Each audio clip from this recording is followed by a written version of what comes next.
Greetings, everyone. 안녕하세요. 안녕하세요. Welcome to the stream. We're going to be having a very interesting stream today. We're going to be learning about an intermediate Korean grammar called puru.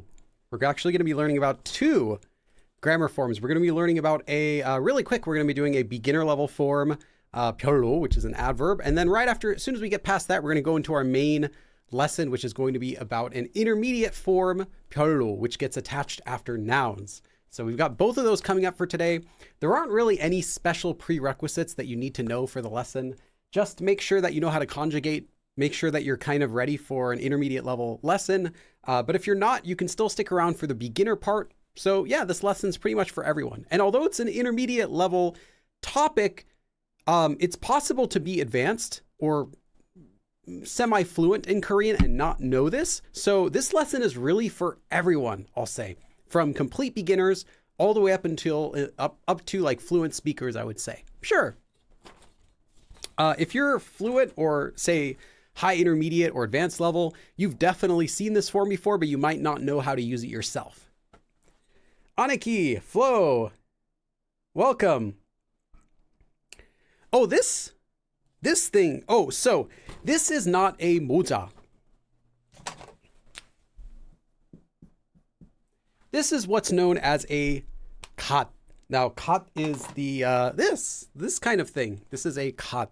Moja would be more like this. Like I could wear a hat, but the thing I'm wearing right now is called a kat. And there are actually many types of kat. So if I say kat, most people will think about this sort of kat, but there are actually a lot of different types. This is just the most standard, but kat really just meant like a hat. So yeah, it doesn't really mean this type of hat specifically. Yeah, if you search kat, you'll find lots of different types. And there were different types depending on like your social rank, your level. So like this was common for yangban. So which would be pretty much like the noble class, like people who are semi-wealthy, educated, like that. But then there would be different hats depending on what you were. Welcome. We always start the stream a little bit early. So if anyone's coming in wondering when's the class start, we always start right at the top of the hour. We'll wait a little bit for more people to come in before I actually get started with the lesson. Again, we've got about 15 minutes left, so if you have any questions, feel free to ask. There aren't any special announcements for today. They're the same as always. I have a Patreon page if you would like to support me. If you are able to, I really appreciate those of you who can financially contribute to this channel. It helps keep everything going. My Patreon, my YouTube advertisements, my books, all of that goes to the same bank account. And out of there goes my health insurance, my rent, food, my yearly flight to Korea where I film videos, all that stuff goes from there. So it really is from your support that I'm able to keep doing this. So extra thanks to those of you who are able to. I have an active Discord chat server. Yeah, Discord server where you can hang out with other Korean learners. It's open 24/7. You can find a link to that in this video description. And there is no live stream next Sunday. So we did one last Sunday and we're doing one today. So next Sunday will be off and then we'll have two more in a row. That's how the schedule has been now for, I don't know, at least a year or so. So yeah. Nice. My stomach just went, I think it's, I drank a lot of water. Lately it's been hot. How is the weather where everyone is? Let me know the weather right now. Normally I'll ask where everyone's watching from, but this time I want to know how is the weather? What temperature is it? Preferably in Fahrenheit, so I can understand, because despite every other country in the world using Celsius, I have no idea. Like I have a general idea of what's cold and hot. Like I know this number is really hot and 40 degrees is crazy hot. But it just, even though I can convert, it just doesn't quite, I'm still like more comfortable with Fahrenheit. But yeah, or let me know in Celsius, just let me know if it's Celsius. Let me know what the temperature is or how the weather is in general where you are. Galaxy is asking, is there a regular time you go live? It's always posted on my community tab on my channel. I would say it's normally at this time, but there is daylight savings time and there might not be in your country. So it could change twice a year. Natalie says, always hotter in the San Fernando Valley than LA. That is true because you get the same sun, right? But in LA, it's like flat. So wind just kind of like sweeps the heat away. So it never really gets too hot in most of LA. But then if you get to the areas with valleys, so like say San Fernando Valley included, that kind of acts like a bowl and it just holds all of the heat. So it'll be like hot. Even when the sun goes down, it just holds all of this heat. And you end up with temperatures like easily over 100 on a regular day. Obviously, Fahrenheit. In Celsius, that would be what? At least over like 40, 42 around there is not too uncommon. Oh my goodness. I was just going to read the chat to check how hot it is. And this one caught my eye first. Omar says 47 Celsius. That's like what? 118 degrees in Fahrenheit? Yeah, something like that. It's over 116, maybe somewhere between there. That is ridiculous. Why are people living there? Why did people settle there? Oh my goodness. 93, okay. That's pretty hot, but not terribly hot, but it is very hot. Kai says it's 87 degrees, not too bad. Flo says 80. Okay. If you're not from the US, I'll explain what the temperatures are. 70 to 80 is nice. 80 to 90 is hot. 90 to 100 is, and then over 100 is like, you don't go outside. So, yeah, for 73, someone says, Placebo says 73. I assume you're talking about Fahrenheit. If you tell me a number above 50, I'm going to know you're talking about Fahrenheit, unless you're in like one of those areas that has like over 50 degrees Celsius weather. 93 in Oklahoma. Aniki says 66, but it's night. Okay. Yeah. 66 is quite nice. Like cool, almost cold, but not quite cold yet. Kind of like you'd walk outside with a hoodie and you'd be totally fine. As long as it's not too windy. 93 in Oklahoma, 95 degrees, Yoon. Wow. Isaac asks, do teachers teach standard Korean even if you don't live in Seoul? Yes.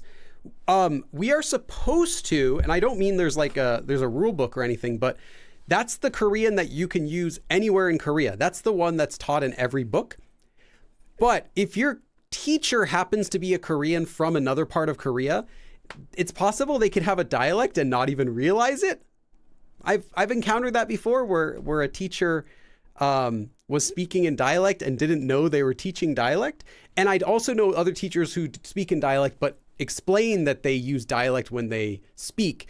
But regardless, when you teach, you're supposed to still teach using standard Korean. So yes, everyone teaches with standard Korean.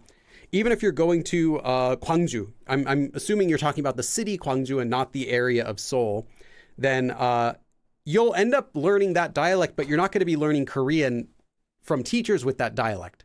Anything you learn from that dialect will be while you're living there. Galaxy says over 100. Wow. 37 Celsius in Israel. Wow. That's it's kind of warm, not terrible though. Tammy says it's supposed to be over 100 degrees in Ohio. That is Ohio hot. Is that did I do that right? I think that's right. Yeah. I'm hip. Anything over 80 is criminal. No, 80 is okay. You can get nice 80 weather in the 80s, like low 80s, and it's like slightly like breezy and it's not, and there may be some clouds and that could be really beautiful weather. But sure, if it's like, already hot and then you have no clouds over you and concrete, then yeah, it could get quite hot with the heat radiating back off the ground. 14 Celsius in France. I got to get over to France. Flo says rain cooled things down. Yes, it does tend to do that. Except in Korea. If anyone's been in Korea during the Changma. Changma is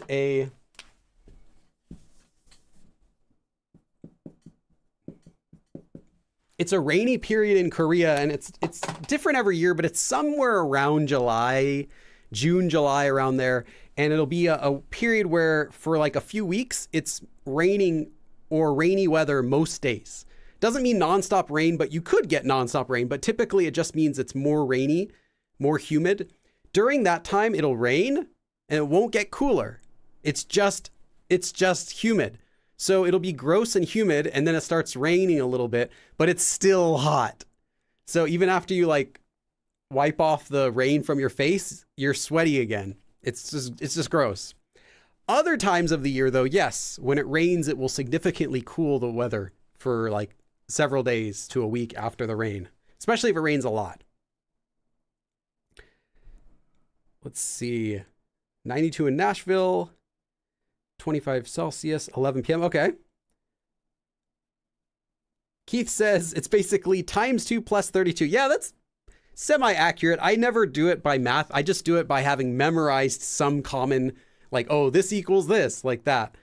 I know when I was visiting my grandparents once in Arizona and it was 116 degrees, I remember searching in Celsius and realizing that was like 46.6 Celsius, something like that. So I just memorized the numbers and then kind of generally convert like that. I'm sure your way would work better. 80 is chill for Texas. Okay. Texas has to do everything better, don't they? Bigger anyway. Xylo says the highest ever recorded was 56.7. Oh my God. 134 degrees Fahrenheit. Wow. In Death Valley. Okay, I believe that. Yeah, Death Valley is, if anyone is curious about Death Valley, because a lot of tourists visit California, they just want to try out Death Valley. They're like, oh, I want to experience it firsthand and see just how hot it is. Don't. That's all I'll say. It's not safe. Like legitimately, you are probably going to be okay to go outside for a little bit during that weather. You know, you bring water, you wear a hat, you wear sunblock, you think that's enough. The problem is your car might not think your car might have problems. And then now you're stuck out there without a way to get back. Depending on where you go in there. It's not a smart thing to do. Don't visit, especially don't visit during the hottest time. If you're curious, if you really want to see like, oh, how hot can it really get? Just go to like Arizona. Just go to anywhere that has regular hot weather, but isn't in the middle of nowhere with like no one to help you if you get lost. Because if, you go to Arizona, like the hottest day and it's like, 118 or something like that. And your car breaks down and you don't have any water. Well, you just walk like one block and there'll be like a 7-Eleven. You're not like putting your life in danger by experiencing that temperature in like a regular city versus if you're in the middle of like, a forest, or it wouldn't be a forest, but in the middle of a desert and there are no cars around, it could be a bigger problem. And every year people will die in Death Valley thinking they're going to be cool. They're like, oh, I'm just going to experience, see how hot it is. And they get here, they're like, oh, it is really hot. I need to get out of here. It's like, don't. But I kind of get the fascination though, because when I used to work at Baskin Robbins, they had a walk-in freezer. So obviously you need a big freezer because you have to store all the ice creams. And all of the Baskin Robbins will have a walk-in freezer. It's just like a walk-in closet, but it's a freezer. And obviously there's no lock on the inside. You're not going to like lock yourself inside or something like that. So you can go inside, let the door close and relax there. I know one of my coworkers, I wasn't like his close friend, but I had heard he would go in there on his breaks and he made like a throne out of the empty ice cream containers. He would just sit down on top of the ice cream containers and read a book for like his 30-minute break just because it's so cold and nice and you don't have to hear like customers outside. But that's kind of fun because, you can control how long that experience lasts. You go inside, it's like freezing after a minute. So you just walk right back out. But you cannot do that in Death Valley. You can't say, wow, it's like an oven in here. Oh, let me leave. That's your life now. You're there. You turn on your car, try to turn on the air conditioner. It doesn't work. Your car is overheating. Yeah, it's not safe. Tammy Wilson says dry heat versus heat with humidity is way different. Yes, that's what literally everyone in Arizona says. And it's true. I much prefer this heat in California where it's kind of dry over humid heat in Korea. Korea, it could be like a nice warm day, say in Fahrenheit, like 80 degrees, right? Which is it's not hot at all, but it's like the bare minimum where you start saying it's warm. It could be a nice warm day, but humid. And I'll be like, oh, this is disgusting. I would rather be in 90 degree or 95 degree, like almost, 40 degrees Celsius. I would much rather be in hotter weather if it's dry, because you're not like covered in sweat. Your body is not grabbing all the humidity from the air. It just doesn't feel so gross.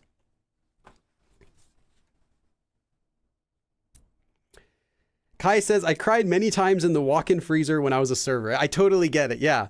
I didn't go in there to cry because I didn't have to. I rarely dealt with bad customers, though sometimes I did. It would just be customers. They just had a terrible day. They wanted to take it out on someone. So I didn't really fault it for that. I would just go in there because it was nice and cool and because you can't hear anyone. Like, if it's like just two people working and you take your break in the back, but it suddenly gets busy, it's distracting. You're trying to enjoy your break, your short time off that you have, but you keep hearing people ordering stuff and you hear your coworker getting stressed, and it's just like, I just want to relax. But you don't want to leave the building to go somewhere else because it's, you don't want to walk there or drive there or whatever. So it's just nice to go in the freezer. I remember, I'm just relaxing in the freezer for like a few minutes, and the boss comes in to get ice cream, and he sees me there. He's like, okay, all right. Karen Gibbs says, when your radiator blows up. It's not going to blow up, but your radiator will fail. Yes. If your car overheats, it's not going to work. Flo Purdy says, humidity in Central Florida can be brutal, but maybe not Korea brutal. Korea will be it's around 80-ish humidity. For reference, in California, most of Southern California, it's around 40 to 50. And Arizona or desert areas are going to be around 20 to 30-ish. I'm kind of smudging these numbers because it can vary. But let's just say 30 in the desert, 50 in LA, and 80 in Korea. I don't know how it is in other places. Central Florida, I don't know what it is over there. Maybe it's similar to Korea. Maybe it's also in the 80s. Or maybe it's worse. Mafaz says, humidity is the real secret behind Korean glass skin. No, it's actually cosmetics. They take good care of their skin, both males and females. Everyone. Now, this is it's not just a genetics thing, because you can see much older Koreans will have lots of wrinkles. But these days, people take good care of their skin. So that includes, putting on makeup when you're going outside, or sunblock. They wear hats that cover their head. They'll wear a mask. They'll wear sunglasses. They'll wear gloves. They have in English, we just use the word umbrella. We don't use the word parasol very much, right? But in Korean,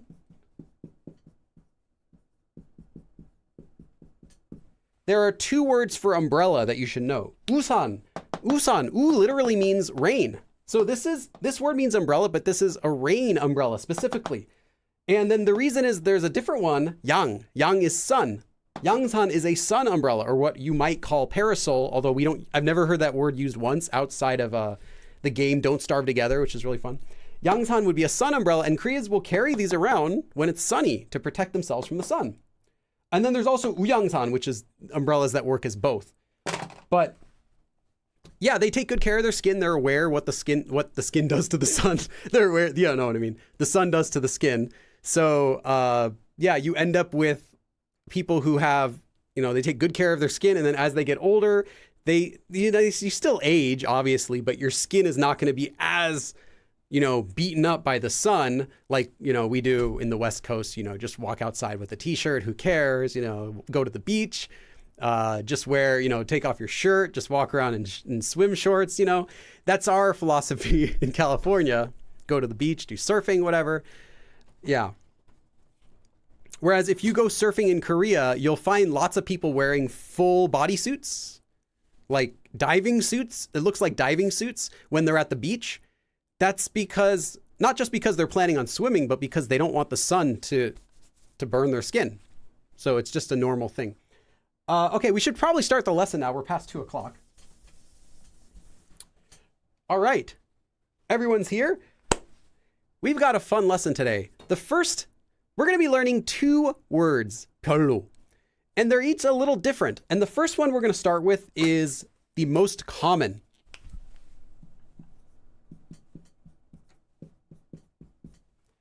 And that is puru. Puru is one word.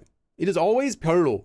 And this is an adverb, meaning that it's going to be used add to the verb. So it goes before the verb. So you would say puru, verb, not verb something puru. Keep that in mind. Adverbs go before the verb. They add to the verb. This is a negative adjective verb. I almost said. This is a negative adverb. Now, what is a negative adverb? That means it is an adverb that has a negative meaning. That means whenever you use it, you're going to use it with a negative verb. Now, there are several negative adverbs in Korean. Not a lot, but this is one of the most common. So when you're using puru, you're going to use it together with a negative verb.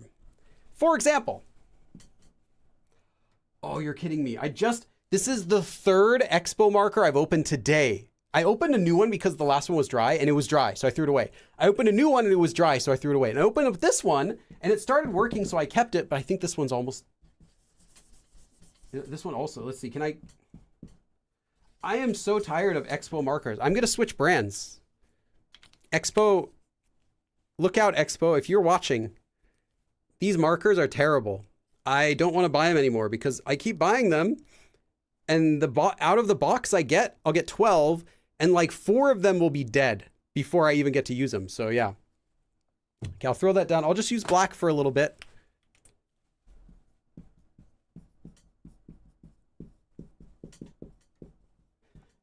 Like Expo would be watching my Korean lesson. He'd be like, Billy, I'm not learning Korean. Okay, for example, 별로 안 좋아해요. I haven't told you what it means, but I'm just showing you that it's only used with some sort of negative verb. In this case, 안 좋아해요. I do not like it. So what is 별로?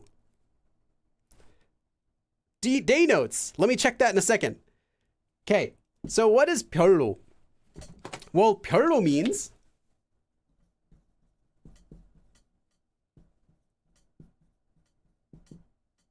Oops.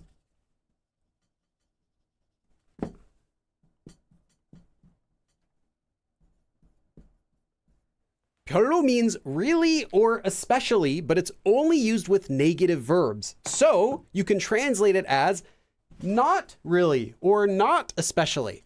So if you have 안 좋아해요, I really don't like it. This would be like, I don't really like it. I don't especially like it. So it's for saying not really. I don't really like it. 별로 안 좋아해요. Well, let me get a new blue marker.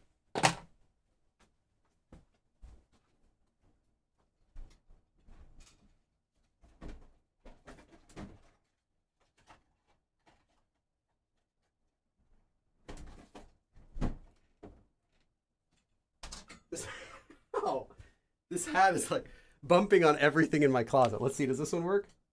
I have a bad feeling about this one too. I have a bad feeling about this. We'll see. It kind of writes, but it feels like it's dry. It feels like it just has like, the tip is wet, but it's dry here. So we'll see. Okay. Let me give you another example.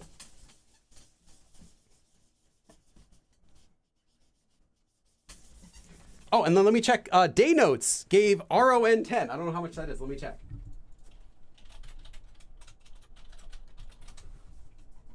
Oh, it's like over $2. Thank you. That's Romanian. Day Notes. Me say Day Notes. Can I do a dab in this cut? Thank you. Keep it up. I memorized half of Korean grammar in use. Let's go. Nice. Could the markers be drying while stored? They could be. Pop the Expo open and rehydrate. I don't know how to rehydrate them. Did I miss a spot with the eraser? Is that triggering your OCD? There we go. Okay. I'll try the blue. All right. Let me give you another example.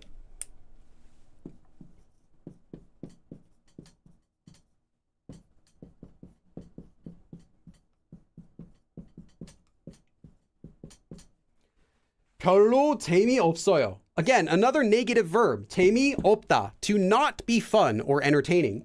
별로. So not really very fun. It's not really very entertaining. 별로 재미없어요. So someone asks your opinion about a movie. 별로 재미없어요. It's not really that good. It's not really fun. It's not entertaining. So that's how it's used. One more quick example.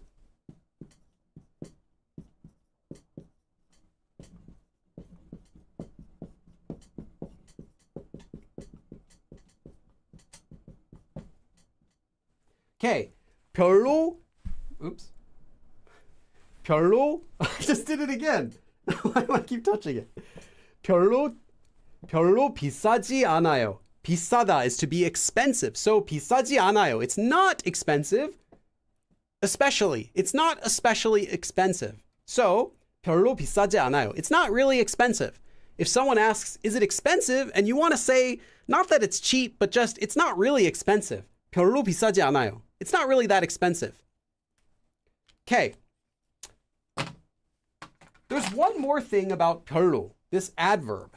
And that is, not only is it used with negative verbs.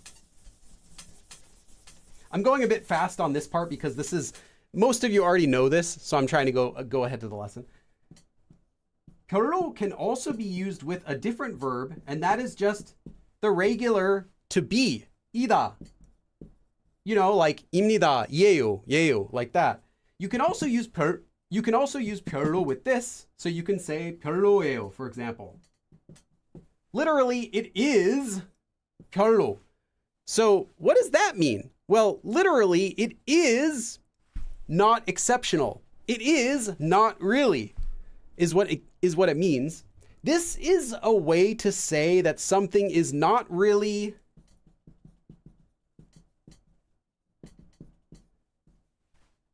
good.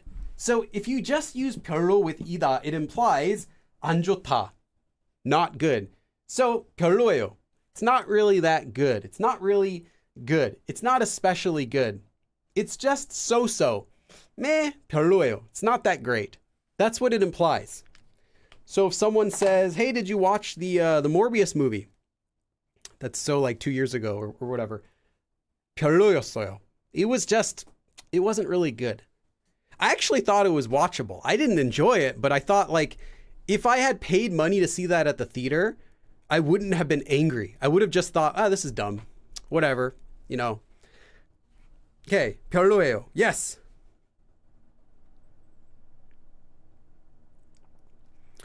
Ninha says, can it be translated as that much? I mean, you can translate it that way. There is another negative adverb that you can use if you want to say not that, as in not that much. And that is, actually, I'll write it for you.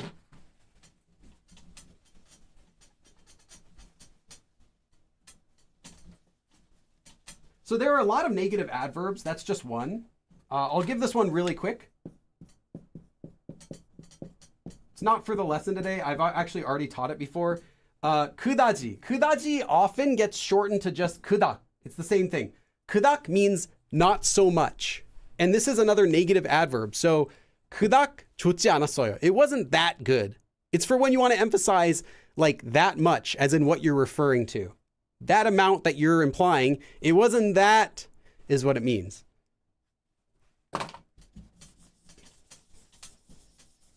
And there are some others. Let me try to think. The most, 전혀. 전혀 is another common one. 절대, like never. Those are some other really common negative adverbs. And there's some more. Okay. I didn't mind Morbius either. Yeah, I know. It was like, I was expecting to hate the movie because of all the memes. But then when I actually watched it, I was like, oh, this movie's like dumb. Like, if it went on at night at like, 11 p.m. or something on Pluto TV, free TV, I would watch it. I just wouldn't tell my friends to go watch it. I wouldn't recommend it. I wouldn't bring it up. So, but yeah, it wasn't offensively bad. which makes me curious. Has anyone seen Madam Web? Was that movie better or worse than Morbius? That's what I'm curious, because I also heard that was another really bad movie.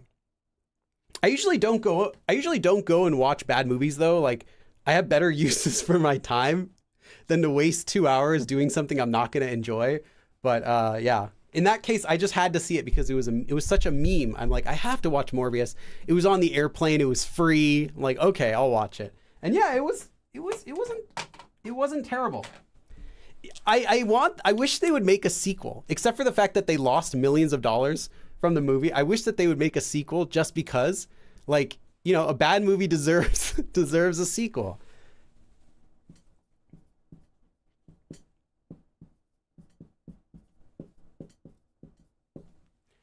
Okay, this is the main form we're going to be learning today. This form is different. This is 별 or 별로. So it could be the exact same thing as before in how you write it, but the way it's used is different. This one is connected after a noun. So 별로 was an adverb only, but this one is connected to a noun. So you'll have a noun and then 별로 in the same word. So when do you use 별 and when do you use 별로? Well, these are both different. Let me give you a quick example. Let's take the word 날짜, which means a date. Like if you look on a calendar, the date is 날짜. So you could make either 날짜 별 or 날짜 별로. Both of these work, but they have different uses. When would you use 별로? Well, this 로, you may have seen it before if you're intermediate level. This 로 indicates that it's being used as an adverb. So anytime you're using this word, which I haven't told you what it means, anytime you're using this as an adverb, meaning it's describing a verb. It's being used before a verb to describe how that verb is doing something. Then you're going to use 별로. Anytime when it's not being used as an adverb, you're going to use 별. So when would it not be used as an adverb? Well, anytime it's being used to, for example, describe a noun. Like if you wanted to say 날짜 별 something, some noun, not a verb, but some noun, then you would just use 별. So you can only use 별로 when it's being used as an adverb. And I'll show you examples of that a little bit later. And I'll show you examples of that when we go over our sentences. But just keep that in mind. 별로 is only when it's used as an adverb. Any other time it's just 별. These are not the same thing. You can't just swap one for the other. It doesn't mean optional in this case. It means if it's being used as an adverb. Okay. I'm going to leave this up just for a second. I haven't even told you what it means. I just want to read the chat so I don't get too far behind.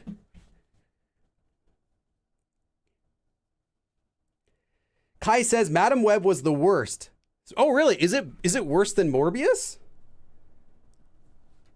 I watch Avengers, Vivi. I really liked the last what is it? Those Avengers movies. I think after that Marvel's gone pretty downhill. The first movie I fell asleep during ever since that 2001 or 2002 Hulk movie by Ang Lee, the very first movie I fell asleep during in the movie was the Eternals.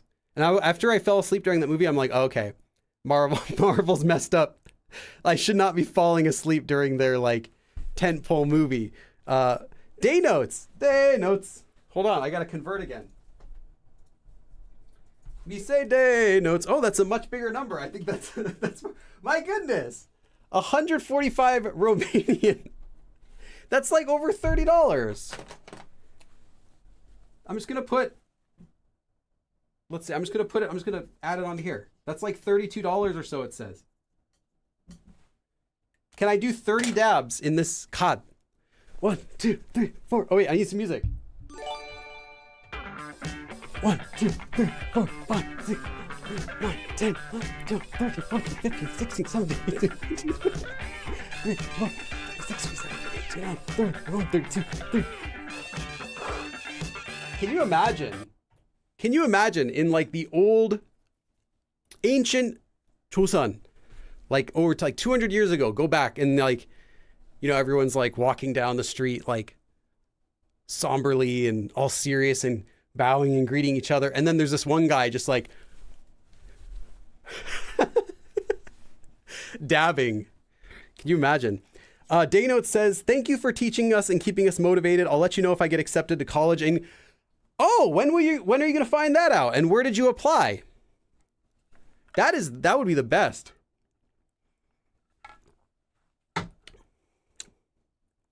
Oh. Natalie says, use alcohol to revive, dry out, dry erase markers. Interesting. Does that work with like rubbing alcohol? Or does it have to be like drinking alcohol? Like I've got some white wine I use for cooking. Does that work? Or does it have to be, I also have rubbing alcohol, but I don't know like what percentage does it have to be? I have like 90 something and I have like 70 something. I have both. I can try it. All right. So I'm going to tell you what this means in the simplest way possible.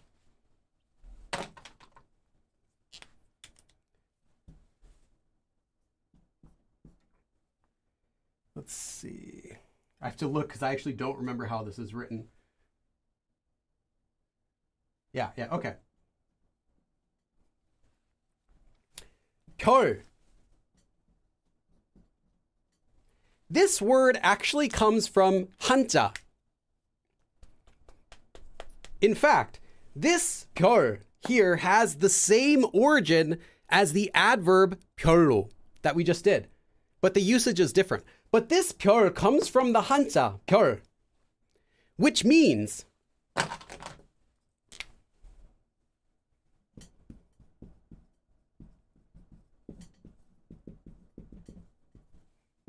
I'll put it down here. Separate or divide, like to separate something or to divide something. In fact, you can see in here they have the pusu, the radical on the right side is actually like a sword. So it's for like dividing something or separating something. So this 별로 is literally and in usage just this plus this particle, 으로, which means by or using this particle 으로, which makes something into an adverb when you use it after certain words. So when it's used after a consonant, it's just 로. Or when it's used after a lir, it's also just 로. So you're left with 별, adverb, if you're using it as an adverb, 로. So by, separate, or by divide, divided by, or separated by. That's what this word means. Literally. Separated by. Now, it'll translate a few different ways to make it more natural, but that's what it means. For example, 날짜 별로, the example I gave you. 별로, separated by date. The end. Now, that's what it means, but there are some other ways you can translate it, because if you just translate as by or separated by the date, there might be some situations where it doesn't sound so natural in English.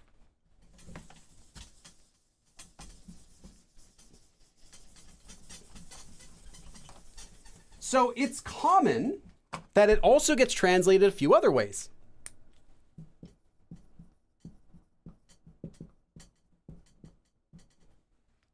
Depending on or according to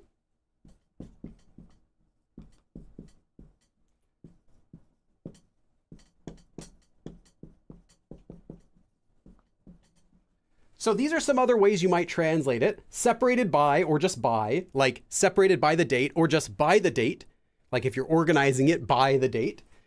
You can organize something depending on the date or according to the date, or you can also organize something for each date. So depending on the English translation, one of these might be more natural when you're translating it, but it's originally the same thing. Separated. One more tip. If you are already intermediate level, I've got a way to remember this form by using another Korean form. There's another way you can also think about this form. Let me see if I have space here. Yep. Okay.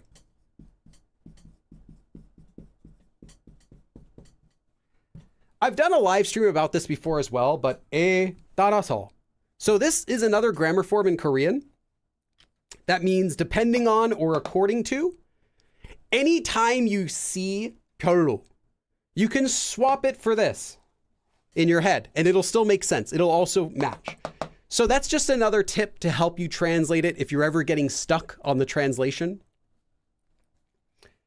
Okay. And I want to give you one more example. So I said for each.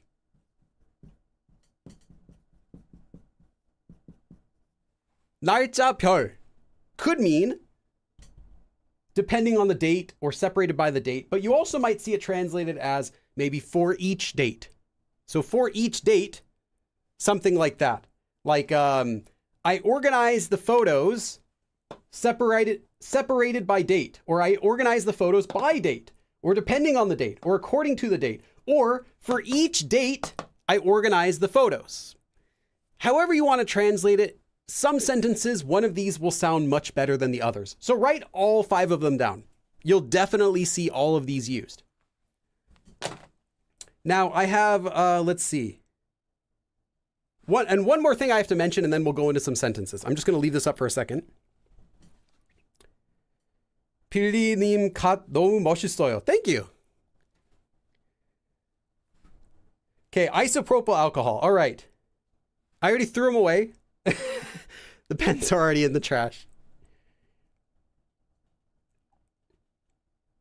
Nina says sorted by price. Yeah, sorted by could work. The point is, it can translate a lot of different ways, but by, so if you sorted something by the price, well, what's price in Korean? 가격. Do I have an example here with price?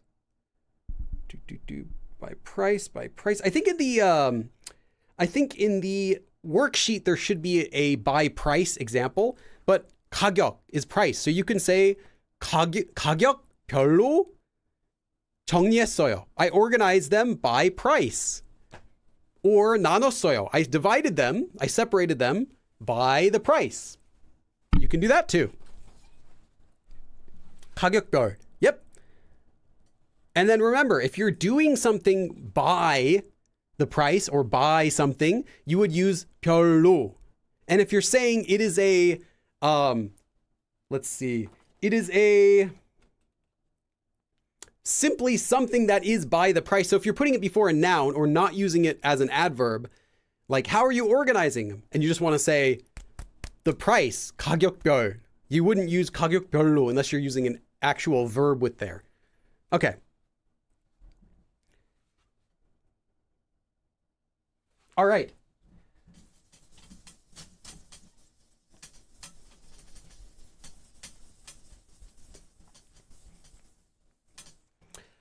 So this 별로 is often used when something or someone is being organized or separated or arranged or sorted or graded or grouped or ranked or anything like that. What this means is that whatever you're doing, you're referring to each noun. So in the case of 날짜, you're referring to each date separately. For example, if you are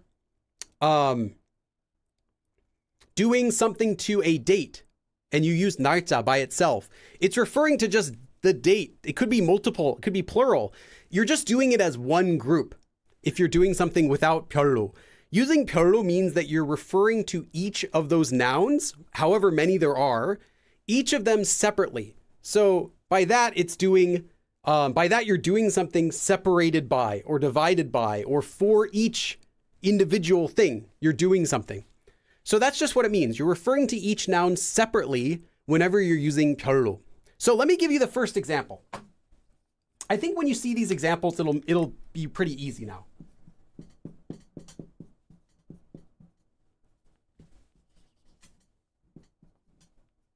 Why did I write it weird twice?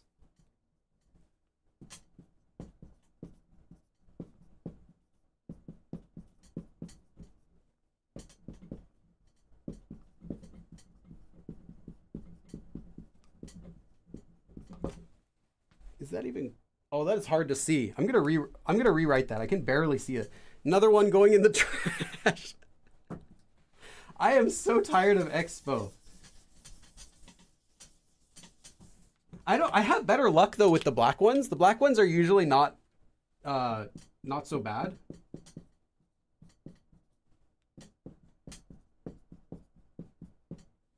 Also, sometimes the blue ones will just be really faint. And then even when I erase it, instead of erasing, it just smudges, and the black ones don't do that.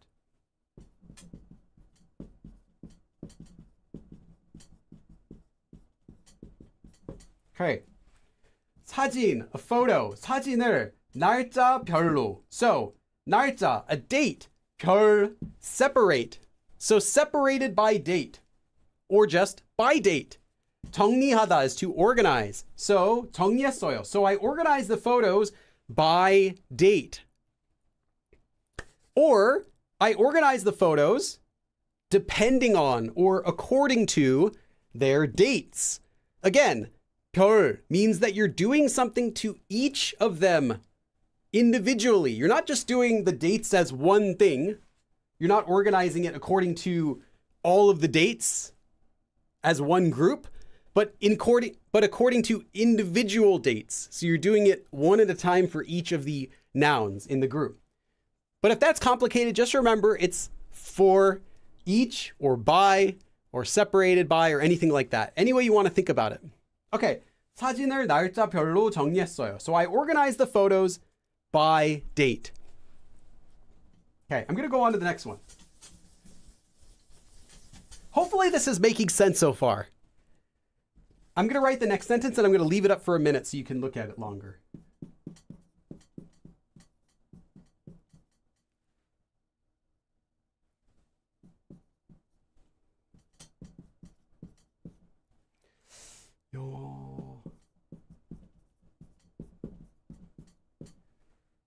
This is where you're going to need to translate it a different way.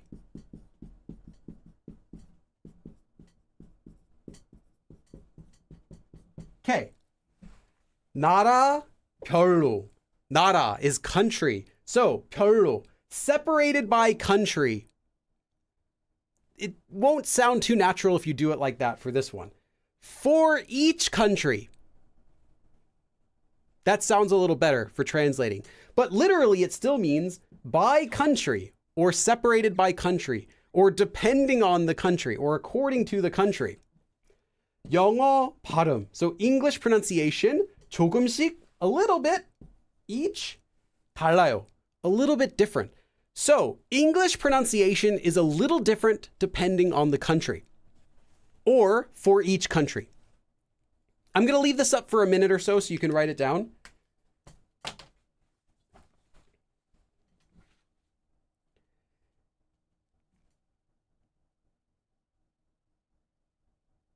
For each country, the English pronunciation is different a little bit. Yes. So this is, people who speak English in America have a different pronunciation than people who are in, anywhere, each of the European countries, French people when they speak English, German people when they speak English. I can't do it. Italian people when they speak English. There's all the different types of English pronunciation. And they're all a little bit different. 나라 별로, for each country, or literally divided by the country. Sorry, not divided by. Depending on the country, English pronunciation is a little bit different. So what this means is not just that a country, if you remove this, 나라 영어 발음이, like the country's English pronunciation is a little different. Doesn't really make sense. But you're saying for each and every country. So you're referring to not countries as a whole, not a country, but for all of the countries. I'm talking about this one. Now I'm talking about this one. Now I'm talking about this one. Now I'm talking this one, this one, this one, this one. And this everything after applies to the same way to each of those countries individually. That's what this means. It doesn't just mean that countries' English pronunciation is a little bit different. You're saying that for this country, 영어 발음이 조금씩 달라요. And this country, 영어 발음이 조금씩 달라요. And this country like that. So whatever you're saying applies to each of these ones individually and not just as a whole. So that's what it means, because 별, again, is separating. So you're separating what you're saying, you're separating it into each of those items that's in whatever noun you're using. Before we had before we had the dates. So it's for each of the dates. And now it's for countries. 나라별로 영어 발음이 조금씩 달라요. So English pronunciation is a little different depending on the country. 나라별로 영어 발음이 조금씩 달라요. Okay. I can't get too close to the board because my hat, my cat keeps hitting the board.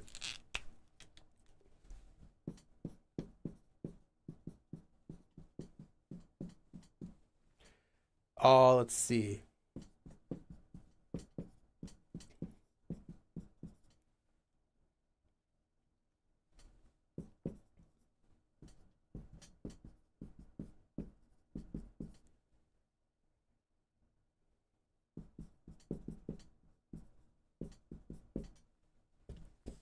More space here.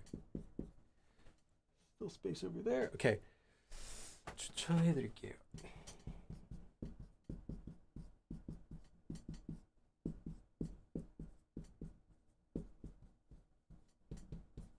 Okay. 그럼, well then, I will 추천해드릴게요. So I will recommend. 장르 is genre. 장르 is what they say. 장르 별로. So by genre. Yes, or for each genre. As in, you're going to do whatever you're saying here for each of the different genres. You're doing this exact same thing that comes after. So, what am I going to do? 노래, a song. 몇. Here is a few. 곡 is a song. This is what you use for counting songs. So if you say 한 곡, it's one song. 몇 곡, a few songs. 추천해드릴게요. So I will recommend a few songs by genre. Again, separated by genre. So for one genre, let's take classical music. What are you going to do? You're going to recommend a few songs. Hip hop, I'm going to recommend a few songs. Pop, you're going to recommend a few songs. Rock, you're going to recommend a few songs. Country music, you're going to recommend a few songs. That's what it means. You're doing the same thing to each of the items in that group.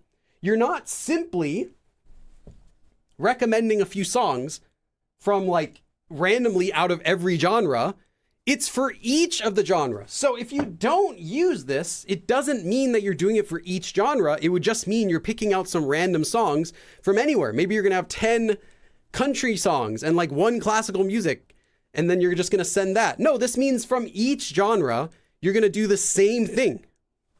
You'll probably pull out more music from the genres you like, but it implies you're going to be performing the same thing once for each of the genres in this group. So I'll recommend a few songs by genre, or for each genre. I'll recommend a few songs. Yeah, I'll recommend you a few songs for each genre. So if someone asks you, if you're Korean and they say, hey, can you recommend some Korean music? Then you might say, 그럼 제가 장르별로 노래를 몇 곡 추천해 드릴게요. So I'll recommend a few songs for you from each genre. 그럼 제가 장르별로 노래를 몇 곡 추천해 드릴게요. Does that make sense? Are you feeling it now, Mr. Krabs? Is that okay? Does that make sense? This should make sense, but if it doesn't, let me know. I want to make sure it makes sense. Ninha asks about 따라 달라. I have a separate live stream about that. I'm not going to be covering that form again today, but Google that form and add in Go Billy Korean and you'll find my lesson all about 따라서 다르다.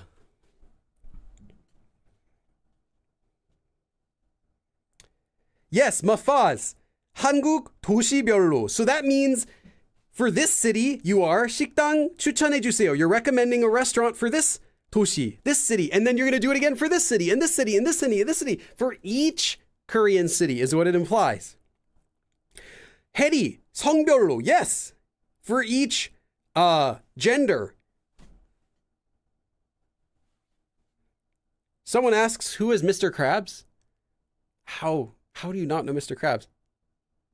Okay, does anyone, wait, stop the lesson for a second. Does anyone not watch SpongeBob or never saw Mr. Krabs before? Like, is that possible to not know who Mr. Krabs is? Ahoy, SpongeBob! He's that guy. Hey, Mr. Krabs! Is that like, are there people who legitimately don't know Mr. Krabs? Okay.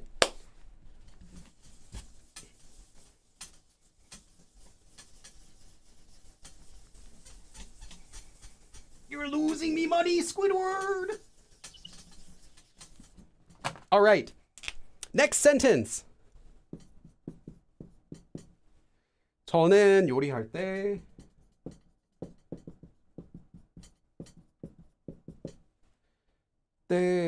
재료별로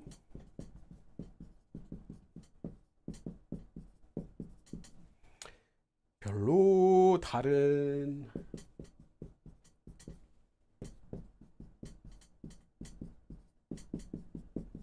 Oh, that's really bad writing.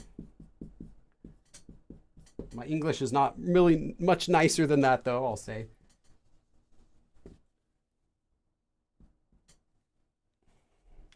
I can make the excuse of I'm writing sideways, so it gets worse, but really when I write nice and right in front of me, it's still not that great either. So, okay.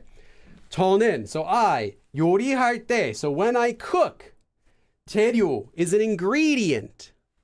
재료별로. So, for each ingredient, or by ingredients, or separated by ingredients, or depending on the ingredient, or according to the ingredients, any way you want to translate it, 다른, a different, 칼, knife, 칼을 써요. So I use a different knife depending on the ingredients when I cook. 저는 요리할 때 재료별로 다른 칼을 써요. So, when I cook, I use a different knife depending on the ingredients. Again, 별로, for each. So you can think of this ingredient, 재료, one ingredient, 다른 칼을 써요. So I use a different knife for this ingredient. And now another ingredient, carrots, I use a different knife. And now another ingredient, pork, I use a different knife. Now another ingredient, scallops, I use a different knife and another ingredient. That's what it implies. Every individual thing in this group, you're doing something different. You're doing this same thing, but individually to all of the items in this group. But for a simpler translation, just think of it as depending on or for each, like that. 저는 요리할 때 재료별로 다른 칼을 써요. So I use a different knife depending on the ingredient when I cook. You like Krabby Patties, don't you, Squidward? SpongeBob. Hey, Squidward. Hey, SpongeBob. I like to consider myself to be Patrick. I don't know Mr. Crab. I didn't have a misspent youth. How dare you? I would ban you if this screen had a touch feature, if it didn't die when I upgraded to Windows 10.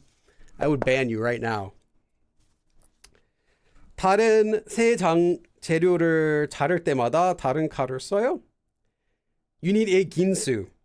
Yes, then I can cut through all those metal pipes in my kitchen when I'm cooking. You can make like slices of aluminum cans, right? No, really, as someone who does cooking a lot, you don't need a special knife. The special knives advantage is that because the material is better, they will stay sharp longer than cheap knives.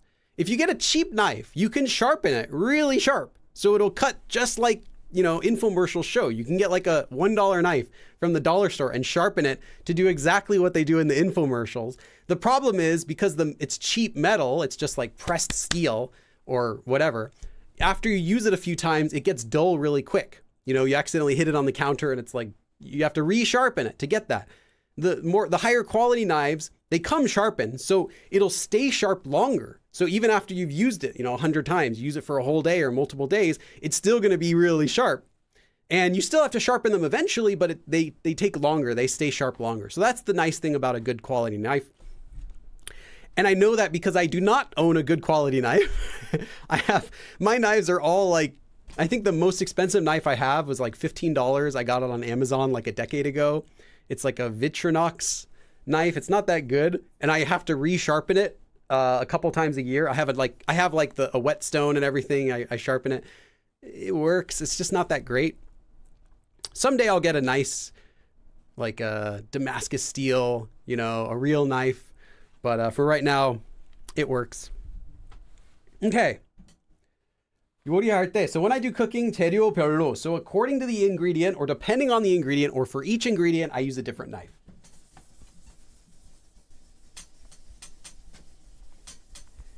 If you feel like these sentences are too simple, I have a worksheet you can download from my Patreon page, which has an extra like 8, I think, or 10 more sentences like that, maybe 8 or so. And those ones are more complicated, so you can practice like longer sentences. But as long as you get the concept of how it works, you're good. This is really all there is to it. I have 2 more sentences for this live stream.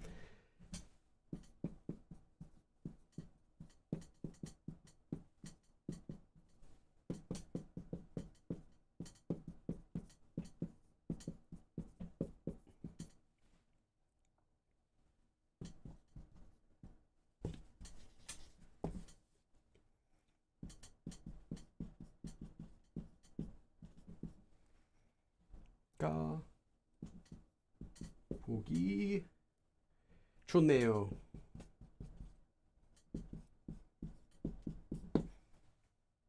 Okay. I can't believe I'm still wearing this hat. It is so uncomfortable. Okay. 장난감. 장난감 is a toy. So, 색깔. 색깔 is a color. 색깔 별로. Okay, again, whatever we do after this is going to be applied. This is going to happen the same way to each of the colors. So 색깔 별로. So now we can think of it as for red, we're going to do this. For blue, we're going to do this. For orange, for all of the colors we have, what are we going to do? Or what's happening? In this case, 모아놓다 is to gather, like to bring them all together. So kind of like organizing. So 모아놓으니, this is 니까, because I did. So after gathering everything together, because I got everything together, 보기 좋다 literally looks good. It looks nice.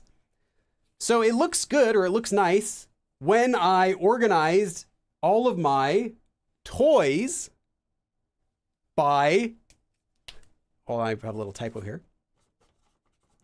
When I organize all of my toys by their color. So I have a bunch of toys, 장난감, and I organize them and they look nice. I organize the red ones and they look nice. I organize the blue and they look nice. I organize the yellow and they look nice. That's what it means. You're doing the same thing. Specifically, you're organizing the red, you're organizing the blue, you're organizing the yellow, like that. That's what this means. So you can think of it here as by color. Or I organized it for each color. That's not very natural. According to the color, depending on the color, by color, I think works best in this situation. So sometimes it'll translate the best as just by. Other times it'll translate better as one of the other options that we have. So you have to keep all of those options in mind. 장난감을 색깔별로 모아놓으니 보기 좋네요. So I organized my toys by color and it looks really nice. I'll leave this up for a few seconds while I check the chat.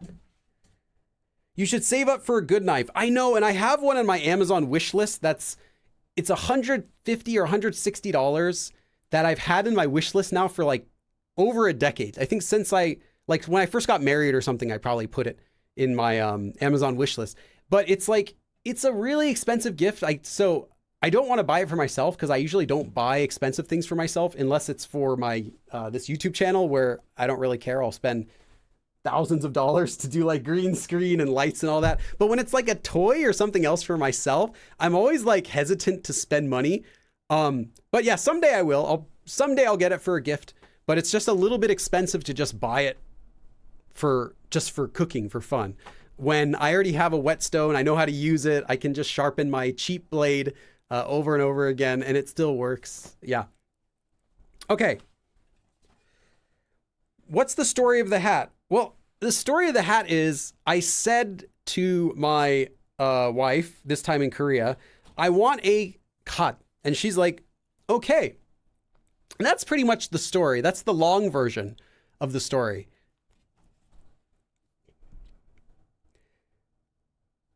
What's the difference between 모으다 and 모아놓다? Well, you're talking about the verb ending. Well, let me erase this. I've done a live stream about this. I've done actually multiple live streams. I've done tons of lessons. I say tons because it's also in my new Korean conversation course. It's in live streams. It's in more than one live stream. And I have like a Learn Korean lesson about it.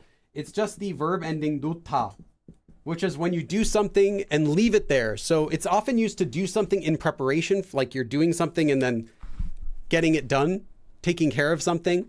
So it's not just doing it, but it's like doing it and now I'm done with it. I'm leaving it there. So doing something in advance, like I'm gonna 준비해 놨어요. Like I prepared something and now it's ready. So I organized it and now it's organized. That's what it implies. That's the really short version. But I have a separate live stream about that. Don't take that as your only lesson. I have a full live stream about 놓다 as well as the similar form 두다. So watch those. Laura, 별로 is when it's used as an adverb. 별 is when it's not used as an adverb. That's it. So 별 is if it's used like say before another noun, like as a compound noun or something like that. And we're gonna have one example of that right now.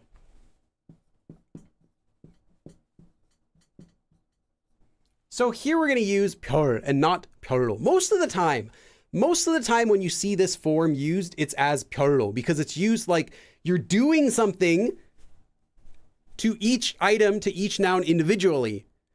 So therefore you're doing it as an adverb, so it's gonna be 별로. But there are times when something is used as when it's not used as an adverb, but it's used to make a compound noun. So I'll give you an example of that. This is an advanced sentence, so I apologize.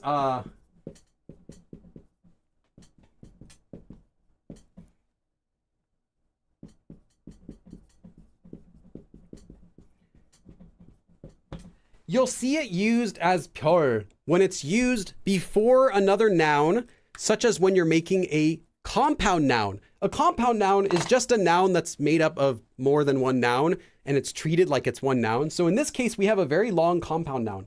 나이별, 정상, 혈압, 수치 is our compound noun. So let's look at it in pieces. 나이. Well, 나이 is age. I'm just gonna write it here so it's easier. 정상 is normal, as in not unusual. 정상. 혈압 is blood pressure. Let's write BP. 수치 is a number or a figure. 아세요? Do you know? So, do you know I'll look at it this way first. Do you know the normal blood pressure number? This is one word, 정상 혈압 수치. It's one compound noun. But now we add this, 나이별, by age. So it's not, do you know something by age, but do you know, that's it, do you know this noun, the normal blood pressure number by age is the word that you get. So it's not being used as an adverb. You're not knowing something by age. You're simply knowing something. What is it that you know? Well, you know the normal blood pressure number by a person's age. So do you know the normal blood pressure number for each age? You can think of it like that. 나이별 정상 혈압 수치를 아세요?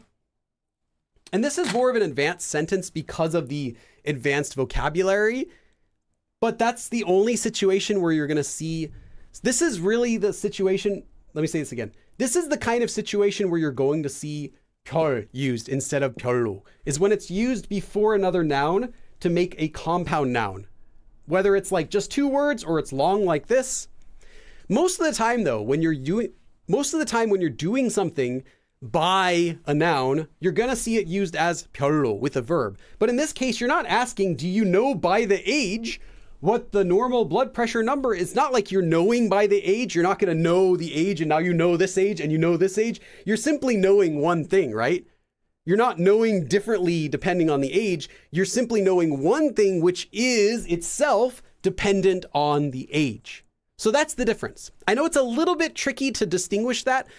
Most of the time though, just remember it's 별로 when you're using it with verbs. Anytime it's part of a noun, leave it as 별. So the 로 indicates that it's an adverb. That's all you need to know. 로 adverb. The end. Anytime it's not an adverb, 별. Hey Flo. Flo, you're welcome. Thank you. Hopefully that makes sense. Hopefully that makes sense. Let me put Flo right here. Let me give you 10 dabs, Flo. Let's put on some music.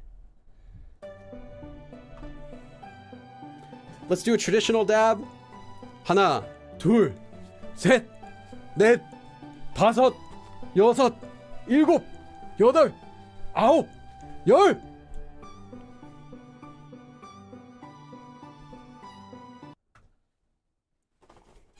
That's the ancient dab technique. Nina says, what if I need to use it as an adjective? Nope, you would not use it. You do not add ida to it. You simply use it as a compound noun. So it's just 별 or 별로. But clothes sorted by color, you're missing the verb. Sorted, you're missing the sorted by verb. Because like I said, this 별로 doesn't mean sorted by. It means, literally it means separated by, but you still need a verb if you're separating something by. Otherwise, it doesn't mean separated by. Like we had the 사진을 날짜별로 정리했어요. We had the verb 정리하다, to organize. So you're organizing something by date. It doesn't have the meaning of I separated it. It doesn't have a verb in there. It's simply the meaning of separated by. But if you want to say clothes that are separated by, you need to have a verb that means separated, like organized. You can say 색깔별로 정리된 or 정리한, something like that. Basically, clothes that I organized by the color.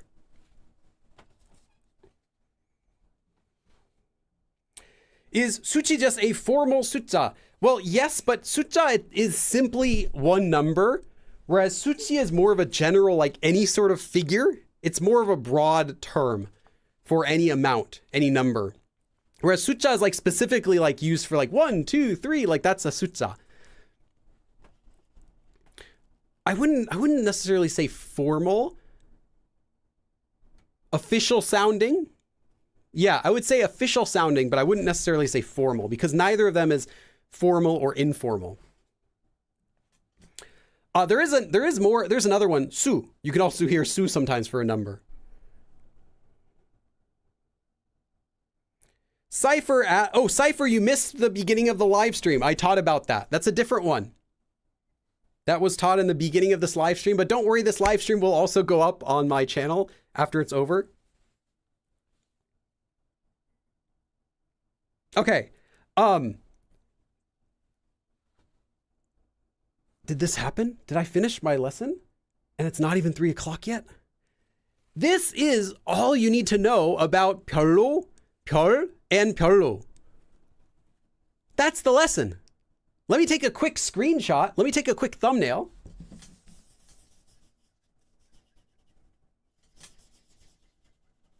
I don't want to erase Flo's name here.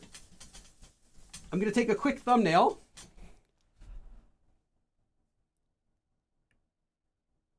Okay, now I got my thumbnail. That is the lesson for today. Any questions?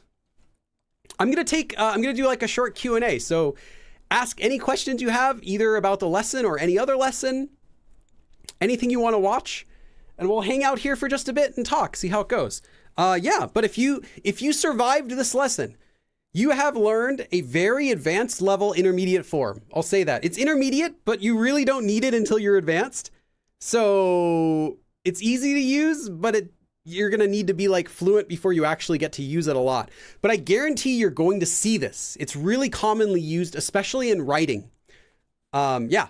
So give yourself a pat on the back if this makes sense. And that's all there is to it.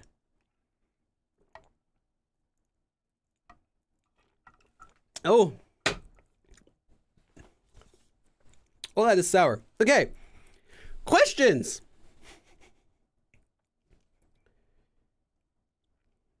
Samuel says, how do you learn Korean? With dramas, movies, books?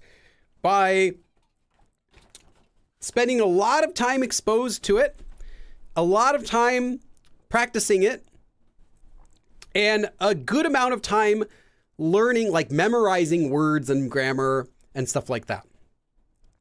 The secret ingredient is time, like how long you're actually putting into, how much exposure you're giving yourself, how much time you're actually practicing it. That's the secret ingredient, is time. And you can still learn Korean on less time. It'll just take longer, like, you know, doing it 30 minutes a day or something. It's going to take longer than doing like 6 hours every single day, but you'll still improve.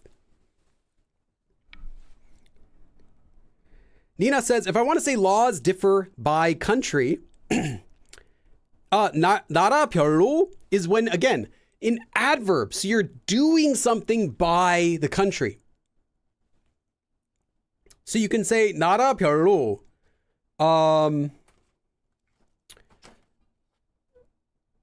법 would be law, would be one word you can use for it. 법이 조금씩 달라요. You can do exactly like what we had before. 영어 발음이 조금씩 달라요. You can replace 영어 발음 with 법. 법이 조금씩 달라요. So for each country, the laws are a little different. Or you can say, if you literally want to say, depending on the country, 나라에 따라서 법이 조금씩 달라요. 나라에 따라서 달라요. It depends on the country. The nuance you get is different, but they both work to say it's different depending on the country.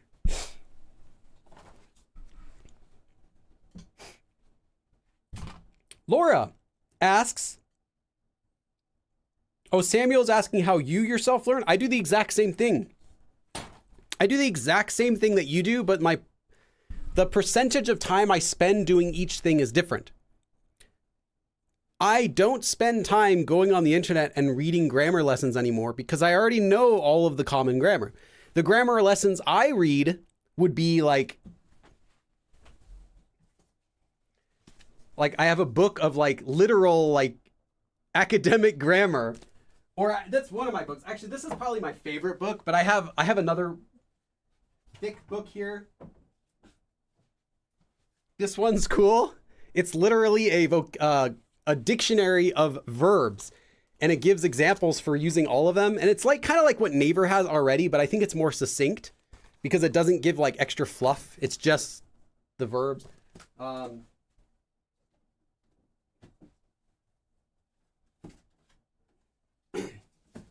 I also have these. See if I don't break something while carrying them. This is a 어미 and 조사, so literally a verb ending dictionary. I do not recommend it if you're learning. It's extremely dense. Verb endings. And if I see anything I don't know, I'll look it up in here. It'll be like some archaic thing or maybe some specific one. I have another book. This just goes over grammar for standard Korean. And it has like a forward part of it. Like it kind of just starts talking about stuff. But then toward the middle, it starts giving examples of, let me see something interesting. Like pieces of verbs, like what parts of sentences mean. Like it's very technical stuff, but I've read some of this. It's pretty nice too. So that's the stuff that I study for my grammar studies. And then most of the Korean studying that I do is just exposure. So I make sure I give myself plenty of input. I make sure I'm doing my vocab study every single day. So I add 5 new words every day, and I've been doing that for years now. Hey, Ad Astra.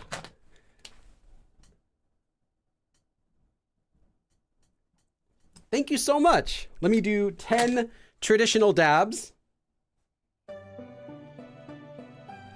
하나, 둘, 셋, 넷, 다섯, 여섯, 일곱, 여덟, 아홉, 열. 감사합니다.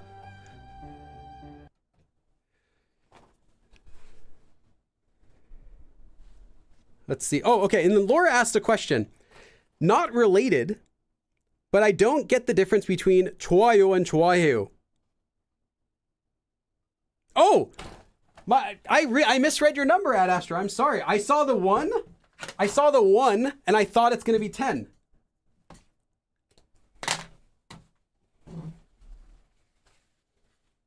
One sec.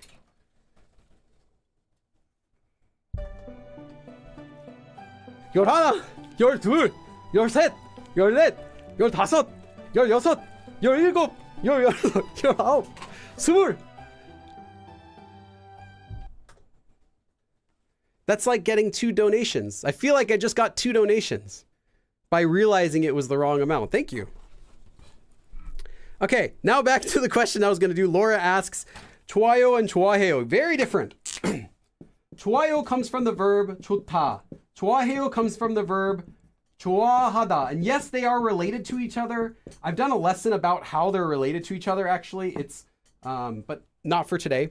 좋아하다 is an action verb, and this is a descriptive verb. So you would say something is 좋다, which is good. And 좋아하다 is literally a verb that means to like. Now, it doesn't help that people often use something as good to say that you like it. So that's why the confusion occurs. People hear something like 난 그게 좋아. I like that. But literally, if you say something is 좋다, 좋아요, you're saying it is good. You're not saying you like it literally. It can imply that by saying, well, for me, that is good, is what you're saying literally. Whereas 좋아하다 means liking. I directly like something. 피자를 좋아해요. I like pizza. So this is the actual verb, the action. And this is simply saying something is good. So 좋아요 means it's good. 좋아해요 means I like it. That's the literal difference.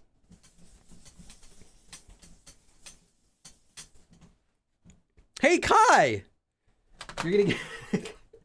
Now I gotta count to 30. Nobody better do over 100 because you literally cannot count above 100. I can go up to 100. I know the word for 100 in pure Korean numbers, but you don't go higher than that. Oh God, no, I can. I could go up to 999, but I don't know the word. Is it tum? Hold on, I need to check if 1,000's tum. I need to see what my limit is.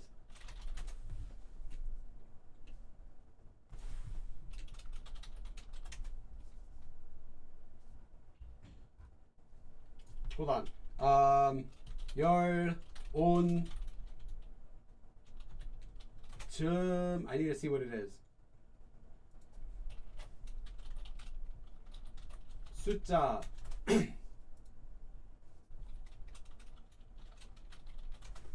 천. Okay, 한국 수사. Here we go. 수사 goes to 100 is on. It's tum. Okay. I could do it because there used to be pure Korean numbers used above 99, but they're no longer used anymore, but I do know them. On is 100, but you don't use it anymore. And tum은, right? Yeah, tum은 is 1,000. And then they keep reusing it just like before. And then it's wait, hold on, there's 10,000 also. What is 10,000? Oh, I swear I've heard 10,000 before. Oh, I think it's 콜.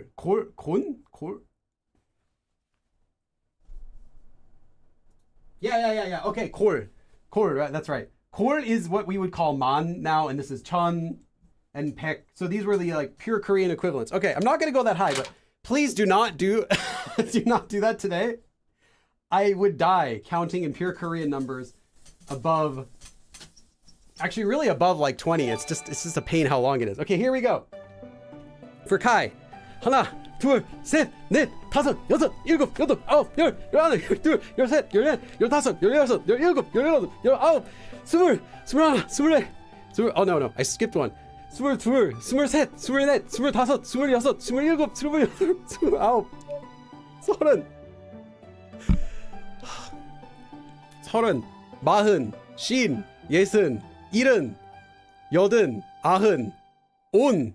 If you go beyond 100, and then you would do 온, 열, 온, 스물, 온 like that, and then you do all the way up to 999, and then you go up to 쯤은, which is 1,000. So you could do like 쯤은, something 온, something 열, whatever like that, and then go up further to 골. Those are not used anymore, thank God. Kai, I'm gonna. Thank you so much, Kai. I can't complain, but I'm gonna start from 30. I don't want to go up to 10. Actually, I think I just need to by principle. I have to start from 30, so it goes higher. Okay. 서른 하나, 서른 둘, 서른 셋, 서른 넷, 서른 다섯, 서른 여섯, 서른 일곱, 서른 여덟, 서른 아홉, 마흔. Let's see. Okay, Kai said, I didn't even read your message. I just want to say thank you as always, not only for taking the time, energy, and effort to teach us, but also for the Discord. I'm glad you like the Discord. I've never had a study group before, but now, thanks to you and your Discord, I do. Are you referring to the book club in there? That's excellent. I've stopped by there and listened in a couple times, and it's really cool what's going on. If anyone doesn't know, there is a book club in my Discord channel that is, I think it's like every week. Is it once a week? But yeah, they read like a book or do some sort of activity together. I don't know exactly what they're doing there. But yeah, they have like, they're pretty active. So go check that out. Again, it's also free. There's a link in my description below. I'll also put another link here so you can see it. There we go. Okay. I'll put it there again. And you also say, sending gratitude and appreciation from me and on behalf of my fellow Kikis. Yes. Nice.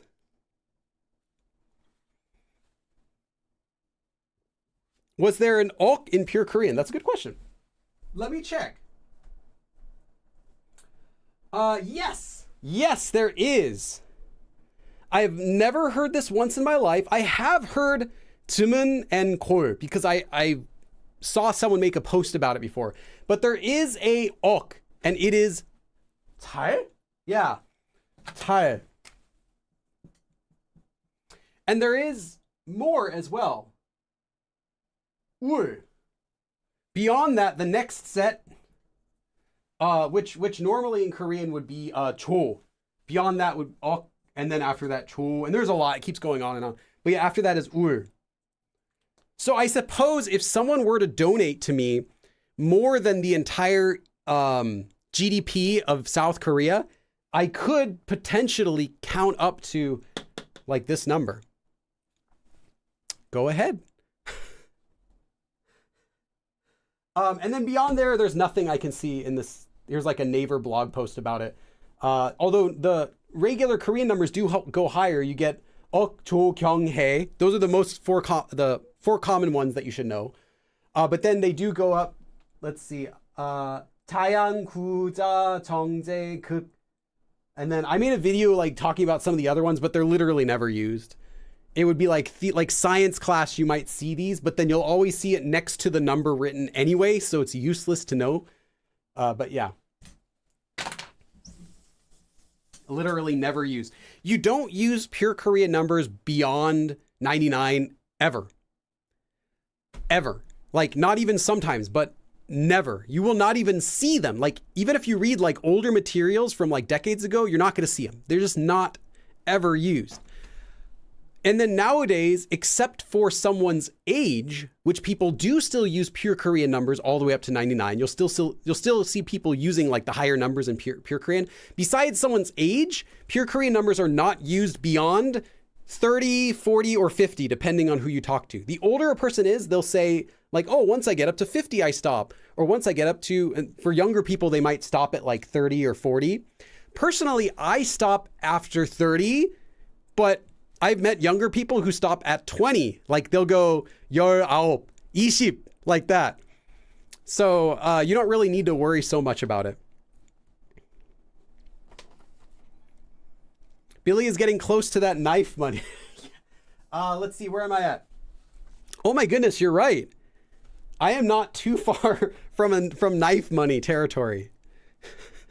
But what, I can't buy a knife with my YouTube revenue. Like I literally use that money to pay for my rent. And my what is it? The apartment complex, the HOA keeps raising every single year. So I'm like, I can't go buy like a knife. I gotta use this money for the channel. I'm not gonna use it for like my fun hobbies, okay? It'll just stay on my wish list. Maybe my mom will buy it for me one year. Natalie says the link won't let you join. It should. It should. Let me test it.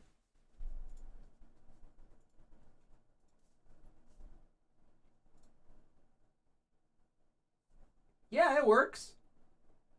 Yeah, it works fine.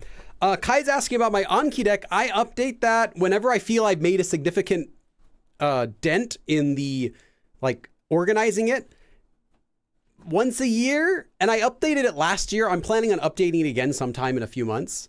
But the reason is what I update it with is I am moving through that deck as well. Originally, I never used it for my studying. Like over a decade ago when I first made it, it was only just to throw every word that I thought was kind of interesting or that would be good to have for reference. I never thought of using it for studying because a lot of these words are extremely difficult. Like for reference, like 이산화탄소, I believe. Like carbon dioxide. Like, do you need that word? Is that right? Did I say that right? Yes, I did. Do you need the word carbon dioxide in a regular conversation? No, but it's a real word. Do you need 대사증후군, which is metabolic syndrome? Do you need that word? No, you might see it. So like that kind of word is in the deck. So I never intended to use it for studying. But then I realized, some of these words, not that one, but like some of the words in there that are complicated are actually really good to know because you'll never find them in lessons or in the dictionary. You wouldn't unless you know to look for it. And even if you do, you might not know how it's used. So I'm like, you know what? I'm just going to actually study it. So I started studying all those words. And as I moved through it, I realized oh, I wrote this word, but I should have written it with this example, or I shouldn't have added that English definition, or I should add hanja to make it clear that it's a different meaning. So I'm clearing it up, organizing it and fixing, standardizing my notation for it. I would use parentheses for this and brackets for this. So I'm doing all that and cleaning it up. And as I go through it, I'll make updates to the Anki deck in my Patreon page. But yeah. Sue Amazing says, Billy, how many words do you think you know? I don't know. I've never counted. It's at least over 10,000, but I can't tell you beyond that because I never counted.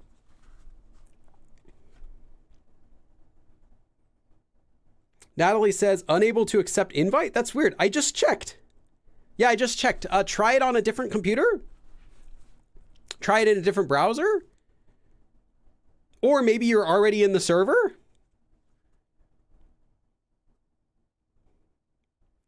Samuel says, do you have any advice for learning Busan dialect? Yes, watch my Busan dialect special on my channel, where I have a video all about Busan dialect. That video is from 5 or 6 years ago, I think. Yeah.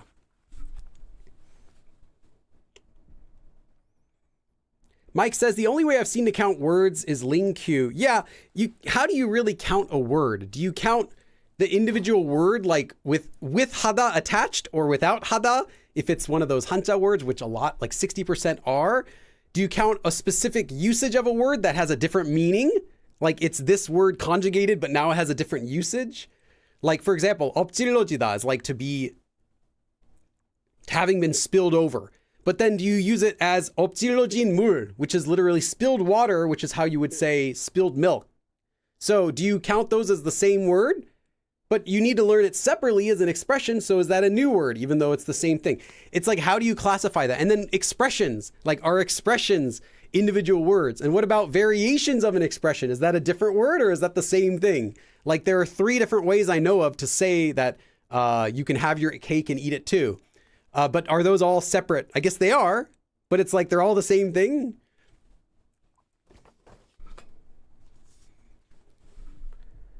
Have you ever heard the word cinnabro? Shinaburo.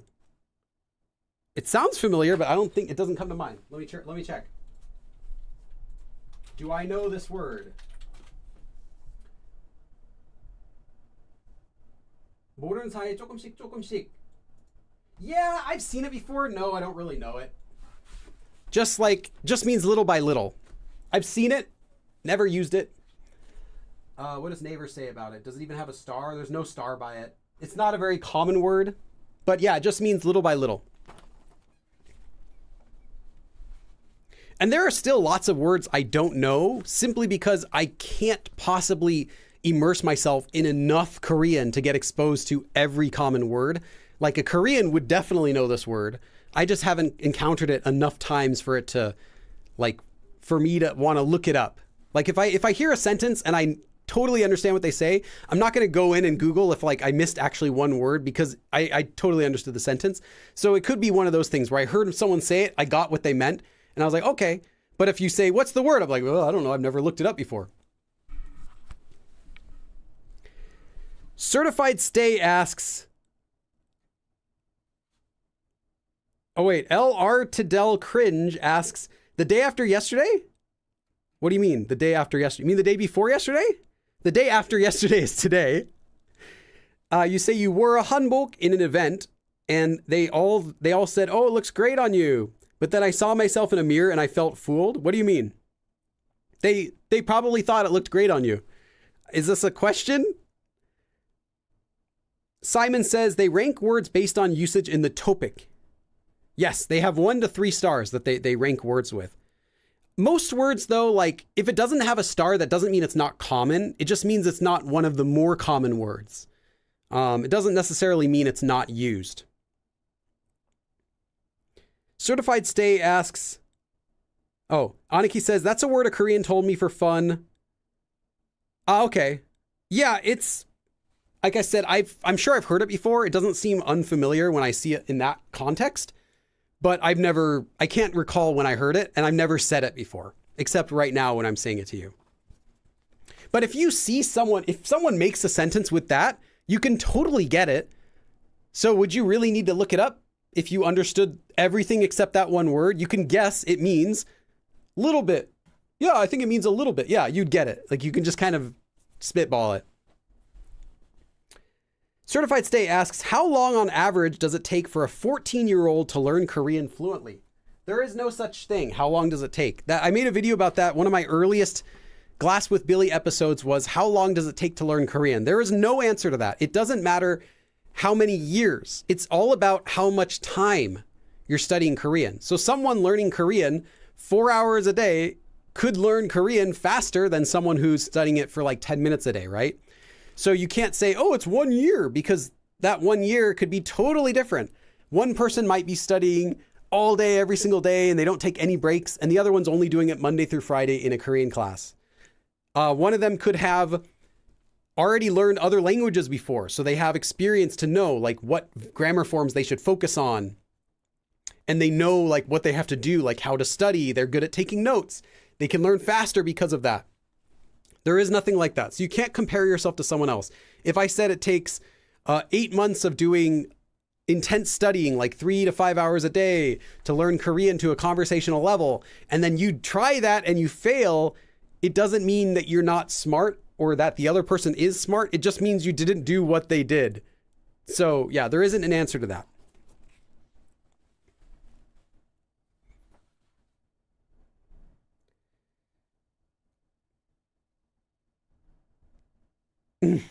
Okay. Weirdo on board says, any tips for a speaking test for a language placement test for a language class? That's a mouthful. At Seoul National University. Tips for a speaking test. Don't you memorize what you're going to say? Aren't you able to memorize what you're going to be saying? I would memorize expressions that you use at the beginning, middle, and end of your essays, such as like in conclusion, you know, like the typical types of things you do in English when you're talking about an essay. And then I would just memorize those at least. That way you have nice transitions between whatever the stuff you say in between is. So even if you make some mistakes in what you're saying grammatically, you'll still have nice connections between them. So I would look at other spoken essay examples. You can find them on the internet. Find other examples of other spoken answers to those test questions and copy the things that they say.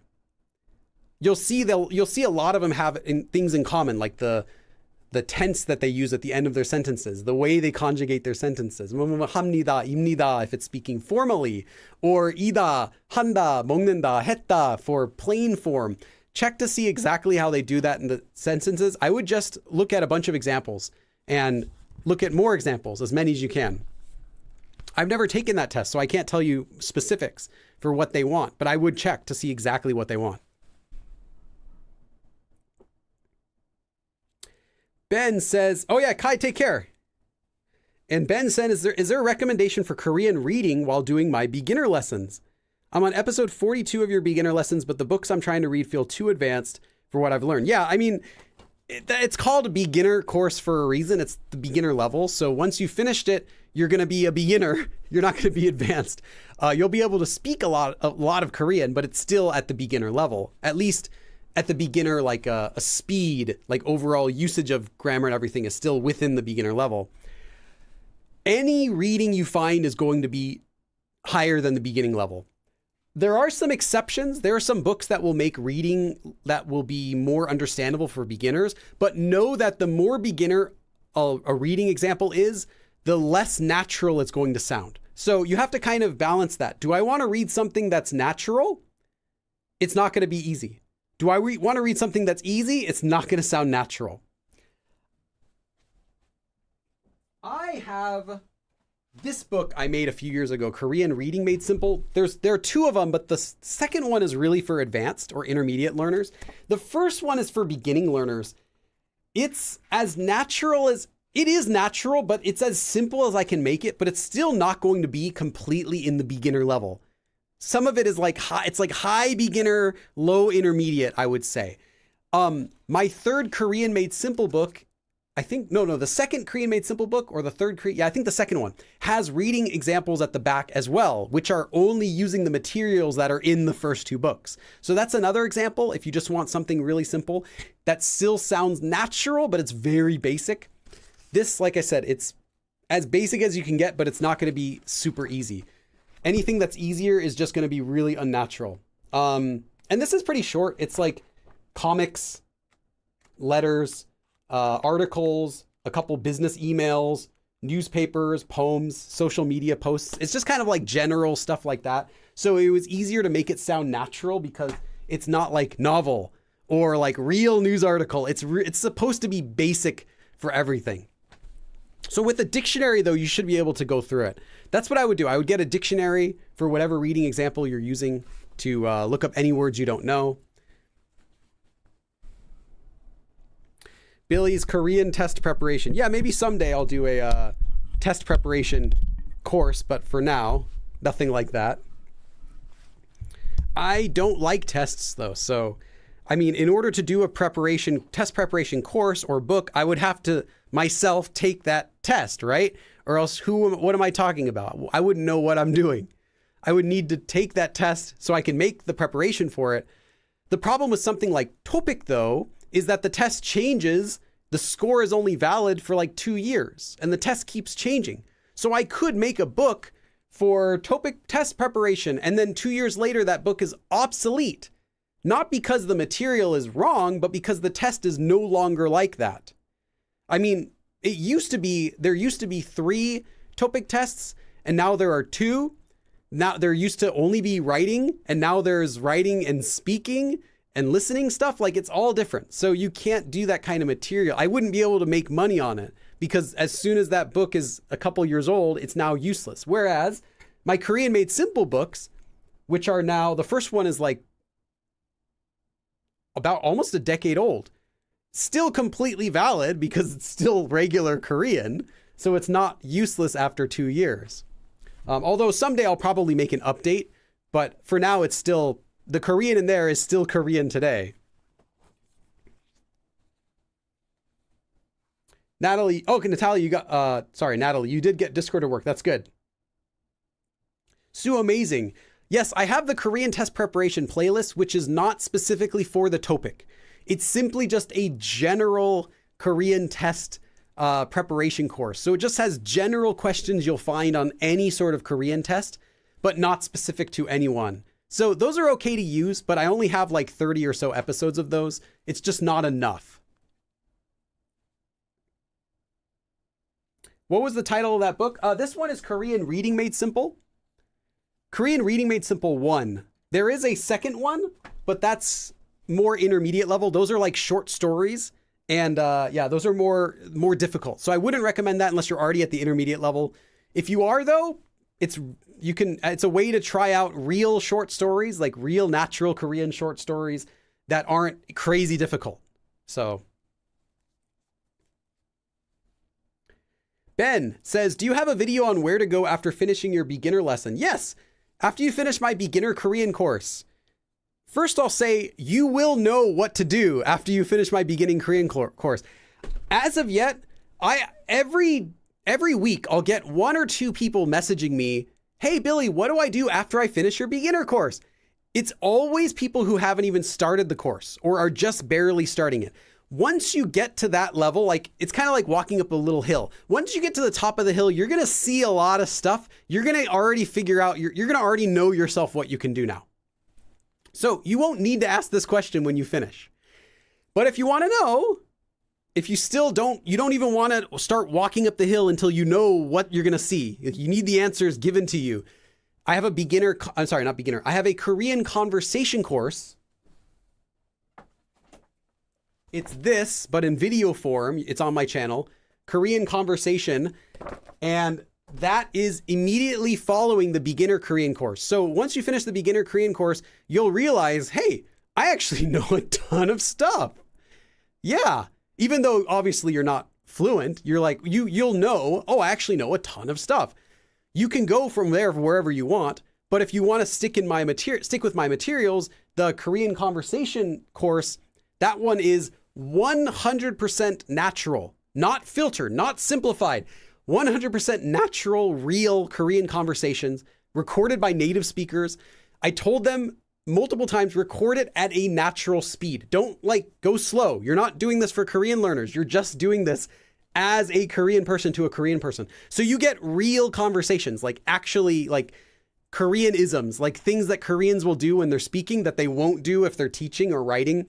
And I explain all of it, and it's based on the material that you've already learned in the beginner course. So it's not going to have crazy new grammar unless it's explained in the course. So everything there that's not explained in the beginner course is explained in this new course. So if you watch it from that beginner course, episode 100, and you go right into there, you're going to feel like, oh, I'm ready for this because it's right after. But it is a big learning curve because now you're listening to stuff at full speed with all of the stuff you learned. So you want to make sure you've been practicing everything up until that point.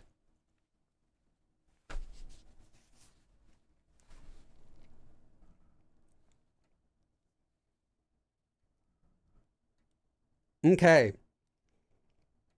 Weirdo on board. Take care. Yeah.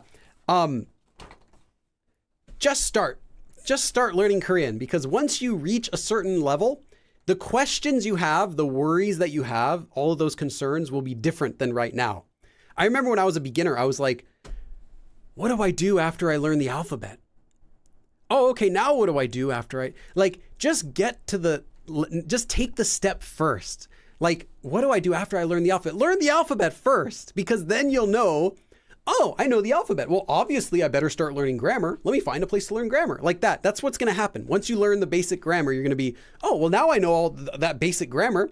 What should I do? Well, I actually know a lot. I'm going to check out this Korean book. Hey, I can actually read a lot of this with a dictionary. Wow. Then you're going to be able to figure out where you want to go from there. So take the step first, walk up the hill first, then look from there, and you'll have a much better understanding of where you should go. And if you want to see what it does, if you want a glimpse of where you'll be, go to my Korean conversation course and just watch the first episode and just listen to the conversation.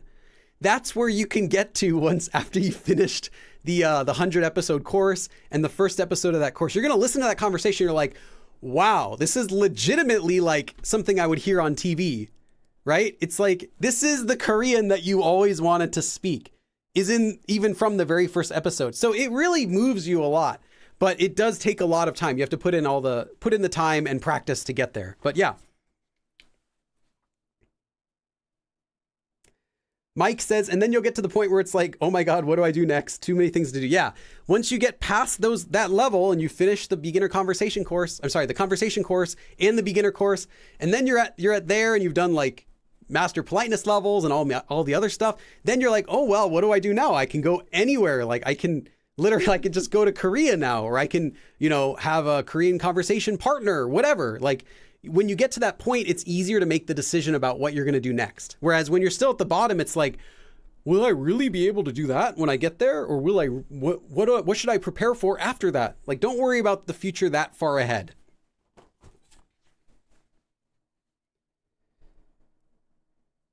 Lop Lop Lop says the conversation course, the first episode is going to be once you've already finished the 100 episode course and you've actually practiced the stuff in there, then you can go to the conversation course.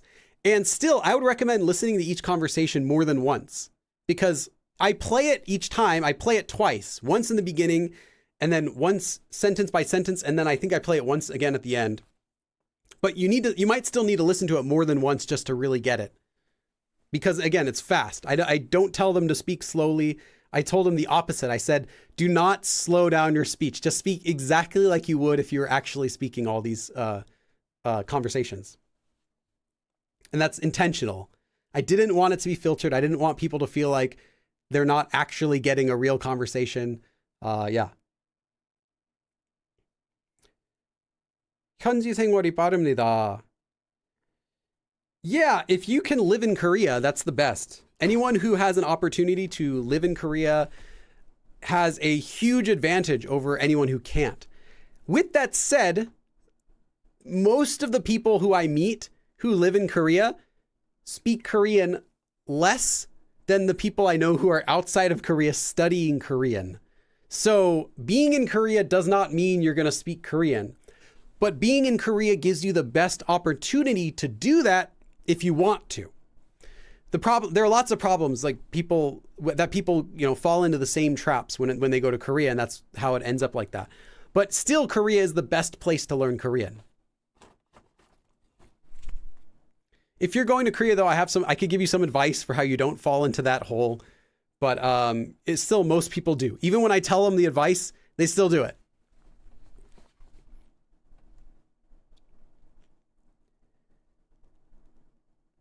Sydney says, I find that when I'm in another country, it lowers my motivation to learn the language. And it does for a lot of people. You're in Korea.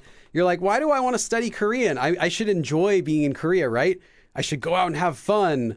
I should eat Korean food. I should meet friends. I should experience Korea. And the way that happens, though, ends up meaning you're not using any Korean. You'll end up being like, oh, I really just want to go shopping in Korean, but I don't know where to go. And you meet a friend who's Korean but speaks English, and they just want to use you for English practice. Because, they don't want to pay for an English teacher when you're free. So they'll hang out with you and learn English, and they'll teach you like one or two Korean words a day. And, then you end up just speaking English with them. Now you have a Korean friend who only speaks English, and they introduce you to their Korean friends who only speak English. And then you meet other people who are living in Korea who figured out how to do everything but speak English, like other people from your home country or other foreign countries who speak English. And you have this group of friends who all speak in English. And now it's hard to go out and make Korean friends because you feel like you're pushing away your friends, people who supported you, right? They gave you help and you're trying to push them away to get Korean friends. It just doesn't work. It's really hard to do that. So you have to start in the very beginning. You have to kind of hit the ground running. Otherwise, you're going to fall into the same trap.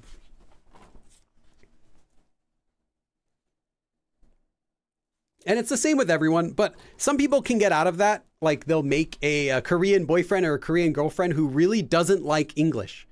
even though every Korean these days knows some English, you'll meet people who legitimately do not want to speak in English, even though they can. They don't want to use it. So if you can speak a little bit of Korean, they'll use that. Even if it's not great, even if you can't be fluent yet, they'll use it. And there you go. Now you got a friend. If you make a boyfriend or girlfriend, you might have someone like that. One of my friends who I made a video with this summer, who I haven't edited yet, but you'll see in a few months. And he also had the same situation, but he ended up getting a Korean girlfriend who speaks to him a lot in Korean. So he has someone to practice with. So regardless of the fact that he has this other group of people who only speak to him in English, he has a girlfriend who daily he has to speak Korean with, which helps. It is a pretty big help. Another thing is you want to make sure you're interacting with as many Korean speakers as possible. So find groups of people who enjoy the same hobbies as you that are speaking in Korean. So join like Korean meetups. Try to find Korean friends, not for English study, not for language exchange, because that's the wrong kind of friend in a lot of cases, but finding someone simply who enjoys the same thing you like doing. So a lot of that will be like sports groups, like people who do hiking, or maybe there's like a group that plays soccer or tennis or something like that, or go swimming, something that you enjoy. You know, longboarding, they have some longboarding groups. I met a group of longboarders from a friend and none of them wanted to speak in any English. So I didn't happen to have a longboard or I would have joined the group, but I remember being in that group for a day and didn't hear a single English word. So if I was, then there you go. There are 5 or 6 Korean friends that you could hang out with, get dinner with, speak in Korean with, meet on a regular basis. So yeah, I'm actually still friends with 2 of them. I still message on Instagram 2 of them sometimes. Yeah. Hey, Isabel, thank you so much. I'm getting dangerously close to knife money. Isabel says, thank you for the class. You are welcome. Let me give you some dabs. 하나, 둘, 셋, 넷, 다섯, 여섯, 일곱, 여덟, 아홉, 열, 열하나, 열둘, 열셋, 열넷, 열다섯, 열여섯, 열일곱, 열여덟, 열아홉, 스물. Hey. Oops. There we go.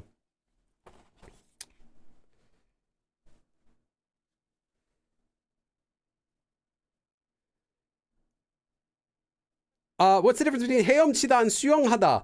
Well, one is you're not going to use 헤엄치다 very much. I know the most common place it's used is 땅 짚고 헤엄치기. 땅 짚고 헤엄 like basically like a piece of cake. There are a few expressions that mean a piece of cake. I can think of 3, but one of them is like to stick something in the ground and like kick your feet, basically, is 헤엄치기. Like you're just kind of like moving around in the water. And that implies like it's super easy because you're just holding on to the wall and kind of swimming. If you're saying you like swimming, you're going to use 수영. That's the one you want to use. That's the easy answer. But yeah, literally though, 헤엄치기 is just a pure Korean. I believe it's pure Korean. Now I have to double check so I don't sound dumb. Yes. Heom is the pure Korean version. So, and 수영 is a Sino-Korean, so it comes from Chinese. But people usually don't use 헤엄치기 for swimming these days. You just use 수영하다 or like 수영 클래스, going to the 수영장, like that.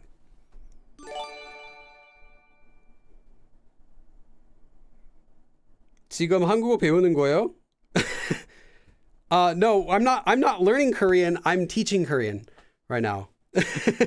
I don't know if you're just some random person enters and like, what are you doing? 저 한국어 선생님이거든요.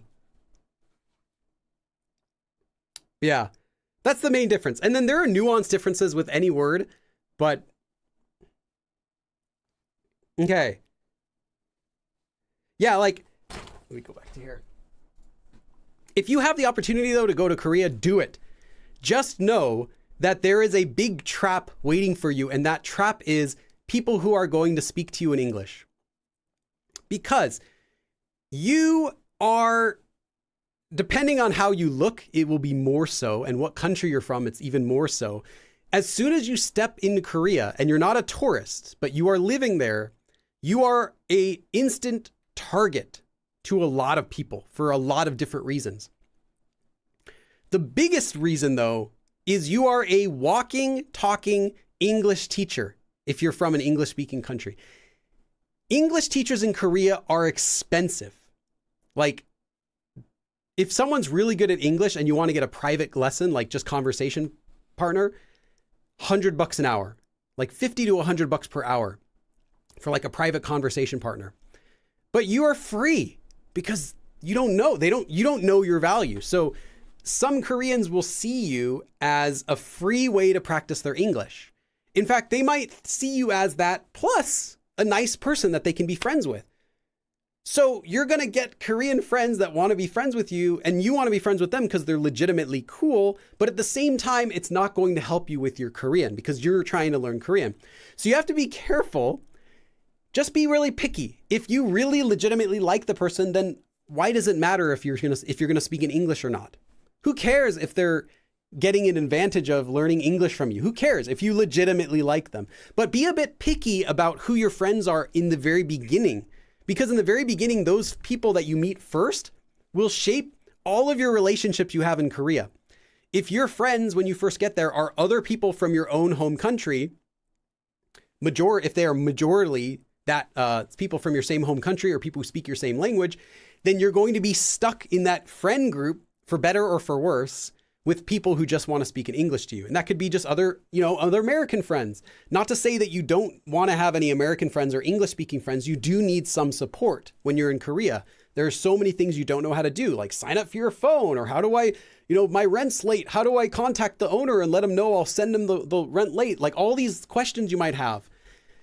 You need some people for that, but you need to make sure that that's not the bulk of your interactions with Koreans in Korea. Otherwise, you're going to end up just spending all your time with all these different people and never, ever learning a single word of Korean. And that happens. Most people I meet in Korea don't speak much Korean at all.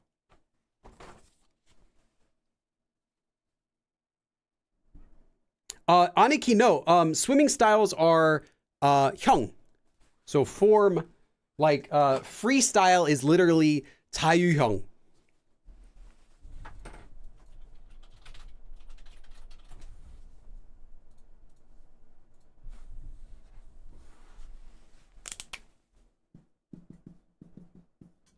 I'm trying to think what the other one is. Oh God, I had learned these before.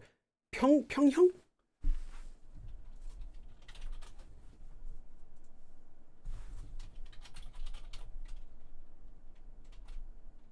Stroke, no, young for backstroke. And then what's that other one? I was even on the swim team and I can't remember the stroke that I did.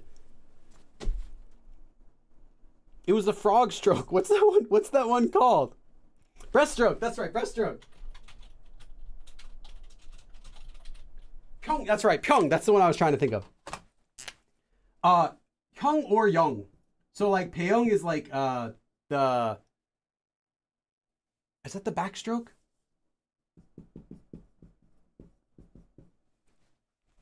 Sorry, I'm not a swimming expert. Pyong is, I think Pyong is backstroke. Yeah. Okay. Pyong is backstroke.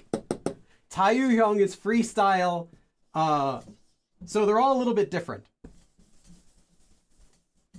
And then what's the butterfly? Butterfly was also some weird word.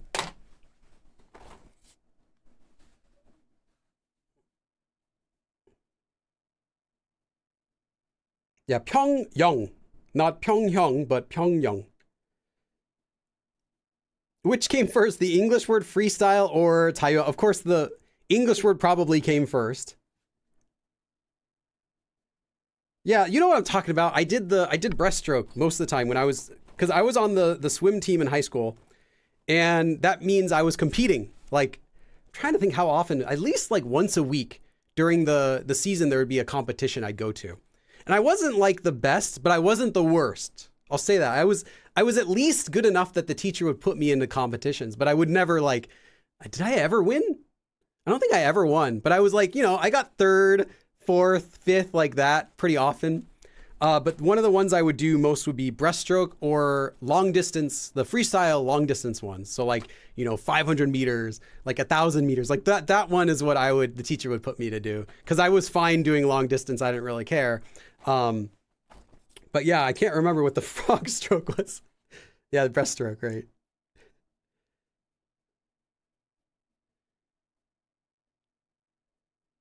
Yes, yes. 식은 죽 먹기. 누워서 떡 먹기.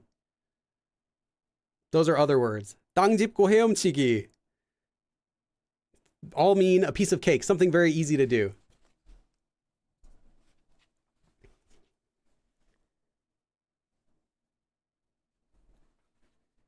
How long has everyone been studying? Leave a comment. That's a good question. How long has everyone been studying? How's 철수? Oh, you mean 철수, not 출수, but 철수.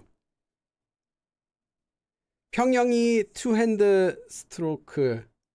Yeah, 평영 was the one where you're like, ribbit, ribbit, ribbit, right? I can't even do it anymore. That, like I said, that was the one that I would do the most besides freestyle. I couldn't do the peyong. I couldn't do backstroke really well because I was always worried that I was going to smack my head on the wall. Even though you're not going that fast, especially me, I wasn't that fast, but I was always worried I was going to like smash my fingers or like hit my head. So I hated that because you can't see where you're going. So because I wasn't confident in where I was going, I never allowed myself to go as fast as I could have. And then the other one was the butterfly, which was just ridiculous. It's like you're like a salmon going upstream. And that was the one, like the most muscular, the best fit swimmers would do that one. I'd be like, I don't even care. That's the one where you do if you like, you're a good swimmer, you want to show off, you do that one. But it was really hard. I could never do that one. But yeah, freestyle, no problem. Breaststroke, also no problem. Frog stroke, yes. Because it looks like a frog when you're in the water.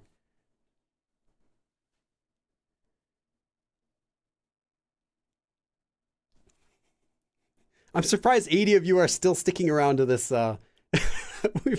We've gone way beyond the lesson for today. Emily says, 7 years and still a beginner because I don't study a lot per day. Yeah, that's normal. It really doesn't depend how many years you've been studying. It's really how much you're studying. So if someone says they've been studying Korean for like X number of years or whatever, it doesn't really mean that much. I guess it can tell me that it's possible for them to be at a higher level, but it doesn't mean that they will be. Versus if someone tells me they've been studying Korean for like 4 months, I know it's impossible for them to speak Korean well. But if they've been studying Korean for 4 years, I don't mean that they'll definitely speak well. I just know that there's a possibility that they could speak at this level based on how long it takes typically for people to learn. Even when they're in Korea, even when they're doing intense studying, there's a limit to how much you're going to learn at a certain age in a certain number of years. Like if you start studying Korean from like 8 years old and you live in Korea, 4 years you're going to be native.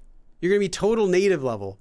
That's what happens to like K-pop celebrities when they go to Korea at like 13 years old, and then 4 years later they all sound like close to native. Even the worst ones sound still really good, totally fluent anyway. Versus someone who starts at an older age, like say 20 or something, there's a limit to how much you can learn in that much time.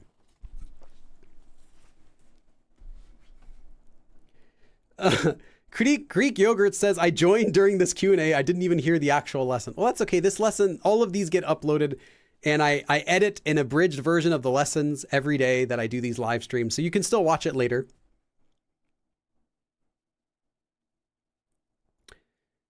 Irbi Chio says 8 months and don't use particles in sentence, but my Korean friends looks like they don't care. Okay, as long as you can make sense, you can make sentences that make sense, that's fine.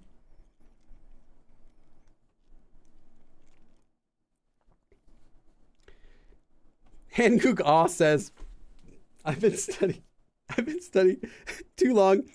It's funny, sorry. Too long to still be a beginner. Yeah, I totally understand that sentiment. I've been studying too long to still be a beginner.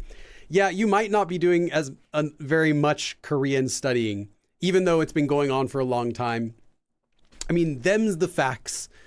If you've been studying Korean for several years, but you can't put sentences together, like basic sentences together, you might not be doing enough Korean studying. Like 5 minutes a day is really not enough. If that's all you're doing, that it could not be enough. At least add in listening practice without subtitles, Korean listening practice to your regular study, even if you're not able to do more per day. If you have a really busy schedule and you simply cannot devote more than like 20, 30 minutes a day, that's okay. Add in throughout the day, somehow add in listening practice where you're just hearing Korean, no subtitles, just hearing it. Like put on a Korean YouTuber in the background while you're cleaning, while you're making dinner or lunch or whatever, while you're doing your work if you can. Something, anything will help. Aniki, welcome. 2 years and 1 year here with you 3 days from now. That's awesome. Thank you so much for being a loyal member of the Go Billy fan base. When I lived in Korea, says George, when I lived in Korea, I learned 별로 as in 별로 좋아하지 않아요. Yes, that is another. I also taught that in today's live stream. That was the first part. And in response to nice hat, a girl might respond 별로. I taught that in the lesson, but that's a different form. The form we learned today was first, I taught that form really briefly since that's simple. When we taught a different form, which is not that adverb, but it's a word ending that attaches to nouns. So it's a suffix. El Ardadel says, I used to be Ayakata. Okay. Yeah, I recognize your name. I recognize a lot of people's names here. People, come and go. They'll study Korean. Oh, the biggest was during COVID. When COVID started, I swear, everybody was studying Korean. It was like, that was the thing to do. It's like, hey, I'm going to learn Korean now. There are so many people during that time that would come in the live stream and then come in every single week. And then they just stopped as soon as they could go back outside again. Sometimes though, they come back and I'll recognize them when they do. I'm at 4.5 years and it's 별로. Yeah, let me know. How much for you who has Mike Easterday, I'm asking this question to Mike. How much time realistically, just give me an average about, do you study Korean a day? Or I shouldn't even say study. Do you do anything related to the Korean language each day? Maybe I can give some general advice that'll apply to other people that are in your situation. Ben says, a lot of people had spare time during COVID. Yeah, that's exactly the reason why. That's why my beginner course exists, is because I couldn't go to Korea that year in the summer. I mean, I could have, but it would have been a huge pain to fly to Korea that year, because I wouldn't have been able to do anything. I wouldn't have been able to meet anyone. So I just thought, okay, I'm not going to go this year. But that meant I had like 3 months of free time. So that's why I made the beginner course, because I never had enough time to actually do it as 100 episodes. And I was originally planning on it being like 130 and I shortened it to 100. But yeah, the only reason that happened was also because of COVID. You say every day, how long? What I mean is how much time? Like, give me a number in minutes. Obviously, it's going to be different every day, but just give me a general average, like a realistic average. Like, don't fluff it up. Don't like double it or say the best what you want, but like realistically, how much time are you spending each day? Every day, though, is a good answer to start.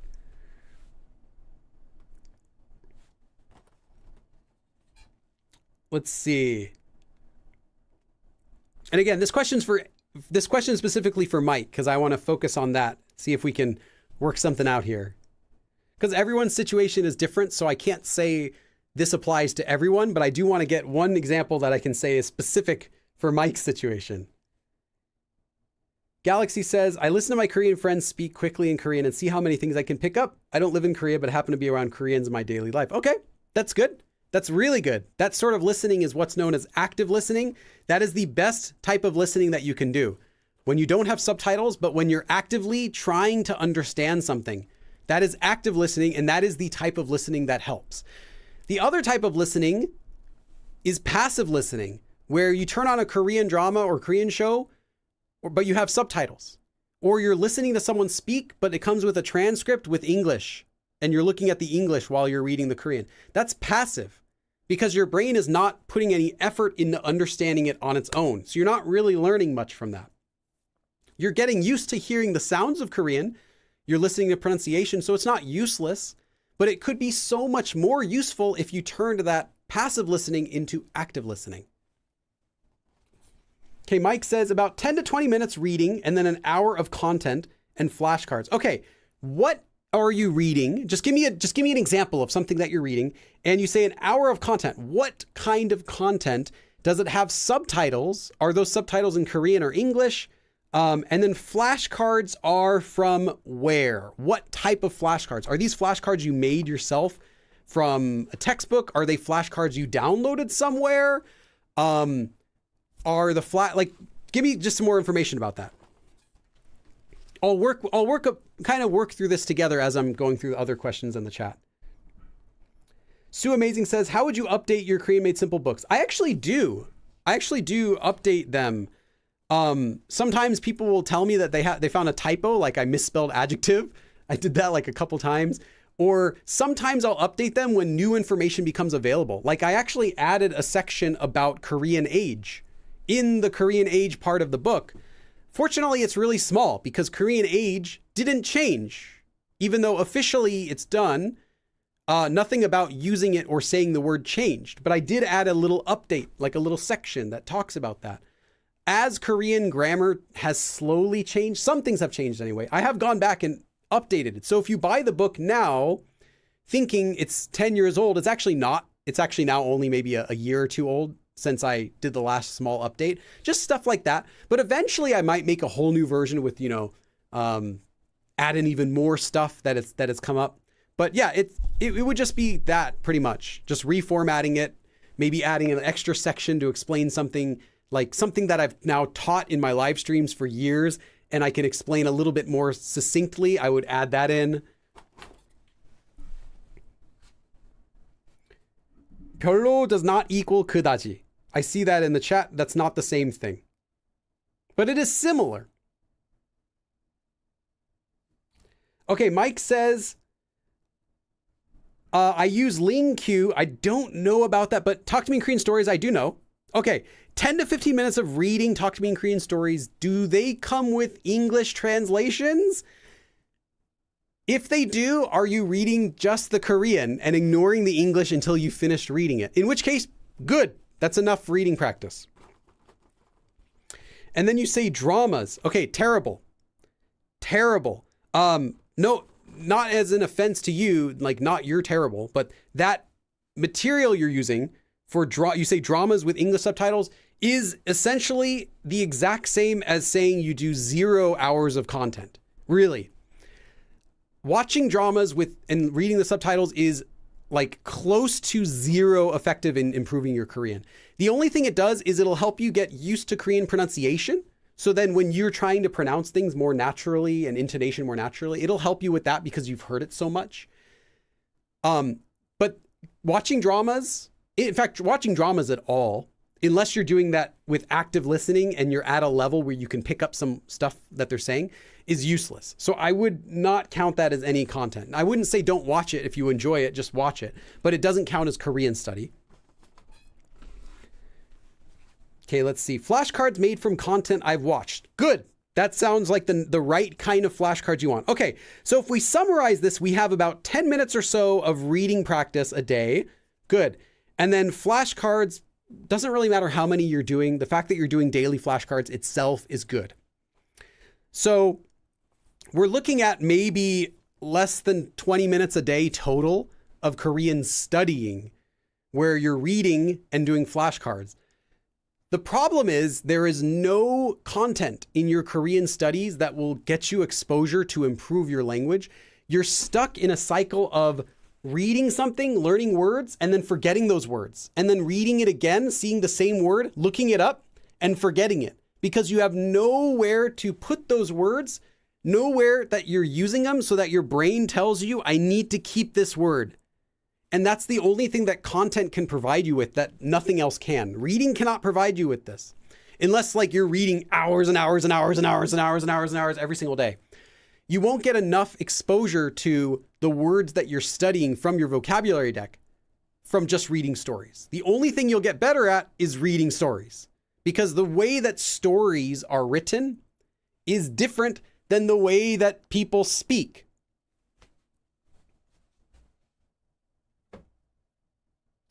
I have a book. Okay. Once upon a time in a faraway land lived a tiny elephant within the, this is how a story is written. And no one would say what I'm saying is like advanced English, right? But no one speaks like that. Stories are not speaking. Okay, Korean reading made simple. I have a story in here, and it's like, there was once in a country long ago a king who had big ears like a donkey. It is 100% natural for a book, for how people write, but a story is 0% how people speak unless they are reading a story. If I wrote down, okay, you get the idea. You believe me. I don't need to keep convincing you. Conversation, what people speak, is totally different. So reading will not help your speaking. It will help your reading. But it seems like you have, within your vocabulary study and your reading, 0% of your Korean study is going to ever improve your speaking and listening. 0. Okay, wait, a little bit from, like I said, from pronunciation from the drama. You need to have some content that's focused on listening for regular conversations, for actually how people speak, and dramas are not it. For one, even if you use the dramas as active listening, that's not how people speak. Goodness, what would I have ever done if I hadn't met you? You saved my life, Mr. Kim. It was nothing. I'm only doing my job. Who talks like that? Not just the cadence, but like the words. No one says that. Be like, thanks, bro. Hey, no problem. Anytime. Like, that's how we talk. That's not just slang, but it flows naturally because we don't write our words down and think about them and fix them before we talk. We just say what's in our head, and Koreans do the same thing. You need content that has actually people speaking in it, like regular speech. And the only thing on TV in Korea is going to be variety shows. And if you have the internet, you can do talk shows. One thing I got into recently, I found, is a horror stories variety show where they just share horror stories and they say them in regular speech. Like, they're just telling the story. They're not like narrating it like a book or anything. They're just saying, and then this happened, and then this happened. They're just talking. And then I had podcasts also are great for that because they're just people speaking. They're not like making it sound like a story. Long, long ago when tigers smoked pipes, they're not talking like that. They're just speaking regularly. So you need that. If you can replace that 1 hour of Korean drama with English subtitles, put in like podcast or variety show or a YouTuber or a Twitch streamer, someone who's just talking, and remove English subtitles. There is a recipe for slowly improving your Korean. Now, that's not the best way to fix it, but that's where I would start. Let me see what else Mike said. The flashcards you're making from the content you watched is perfect. I cannot give any feedback other than keep doing that. Okay, so yeah, but the problem with just doing that is when you're learning vocabulary from a vocabulary deck and you're not using that vocabulary, every time you see that word, it's going to cause you to stress because you don't know that word and you've never used it and you've never heard it, but you're still like forcing yourself to learn these. Like, that's what I'm doing with my vocabulary deck, because my vocabulary deck has words you never see. Like, I gave you the example, like i산화탄소, like carbon dioxide. I've like heard it before, but you're never going to need it. So every time that word comes up, I'm like, oh yeah, that's right. 이산화탄소, that's right. Carbon dioxide. Okay, next. But like that for every word, because these are rare. You don't have to do that though. You're still in the area like beginner, intermediate, lower advanced. These are all words that you're commonly exposed to. You don't have to like stress to memorize them so much because you're going to be hearing them a lot. But if you're not hearing them a lot, you're never going to get through that. You'll always be reviewing the same basic words like kirin for giraffe, like 보라색 for purple. Like, these are basic words that are used every day, and they're always going to cause you stress. You're never going to get to the point where you feel like, oh yeah, I know that word, ever, because you cannot get to that point without having a common exposure to that, frequent exposure, and you need real Korean content for that, real conversation. So variety shows, Find a YouTuber you like. Do not use English subtitles because then it becomes passive listening. You're no longer making your brain listen to it anymore when they're English subtitles. Turn any subtitles off. You don't even need Korean subtitles because Korean subtitles just know they won't match perfectly. But a lot of people have them in their videos anyway. That's okay. If they put their own subtitles in, feel free to use them in Korean, but ignore any English subtitles.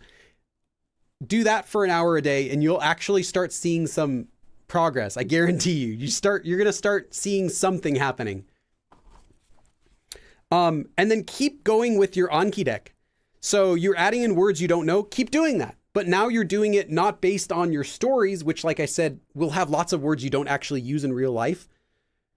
Some, yeah. And they're all real words that Koreans would know. But for you, it's not a priority to know the word for carbon dioxide before you know how to introduce yourself, right? Like, you don't need to know the word for metabolic syndrome before you learn how to order something at McDonald's.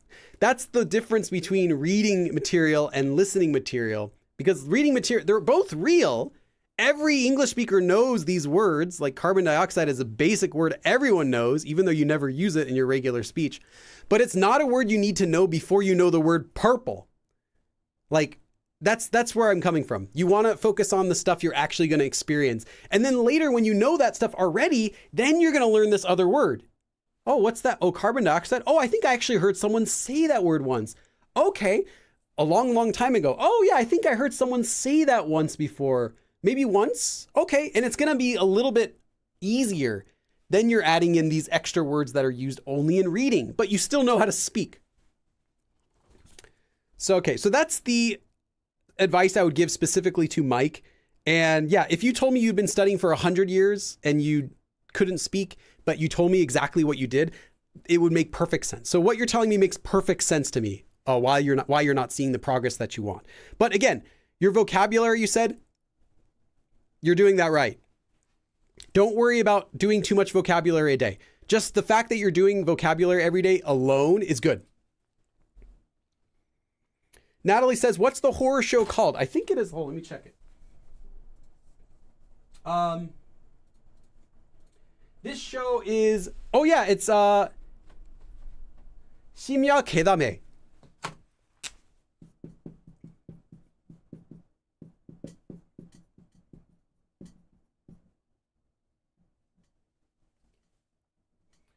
So the 괴담회 is like a ghost stories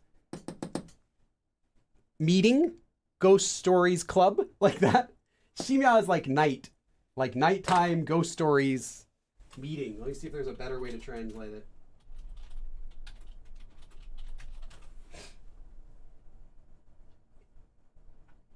Yeah, just that's really nighttime. Okay. Anyway, yeah, it's on YouTube. I just started watching it last month and I thought it's kind of fun. And, but again, this isn't for beginners. This is if you're already intermediate, because otherwise it's all just going to go over your head. But I have a lot of like horror podcasts or shows that I've enjoyed watching because that's just what I find fun to watch. It doesn't scare me. It's just interesting. Sydney says, I don't even know what metabolic syndrome is. Yeah, well, you're not alone. Why is that word in my vocabulary deck? Because I saw it used once. And that's when you already know all of the basic words, that's the word, that's the type of word you start adding in. Because like, what am I supposed to put in there? Like, I already know like all the basic words. So obviously the words I have to put in my Anki deck now are going to be the less common words or words that are like only used in one situation, stuff like that. Ad Astra says, if you can find Korean videos about a hobby you like, yes, you can pick up vocabulary. I crochet, so I watch crochet videos. Is that, I think that's 십자수, right?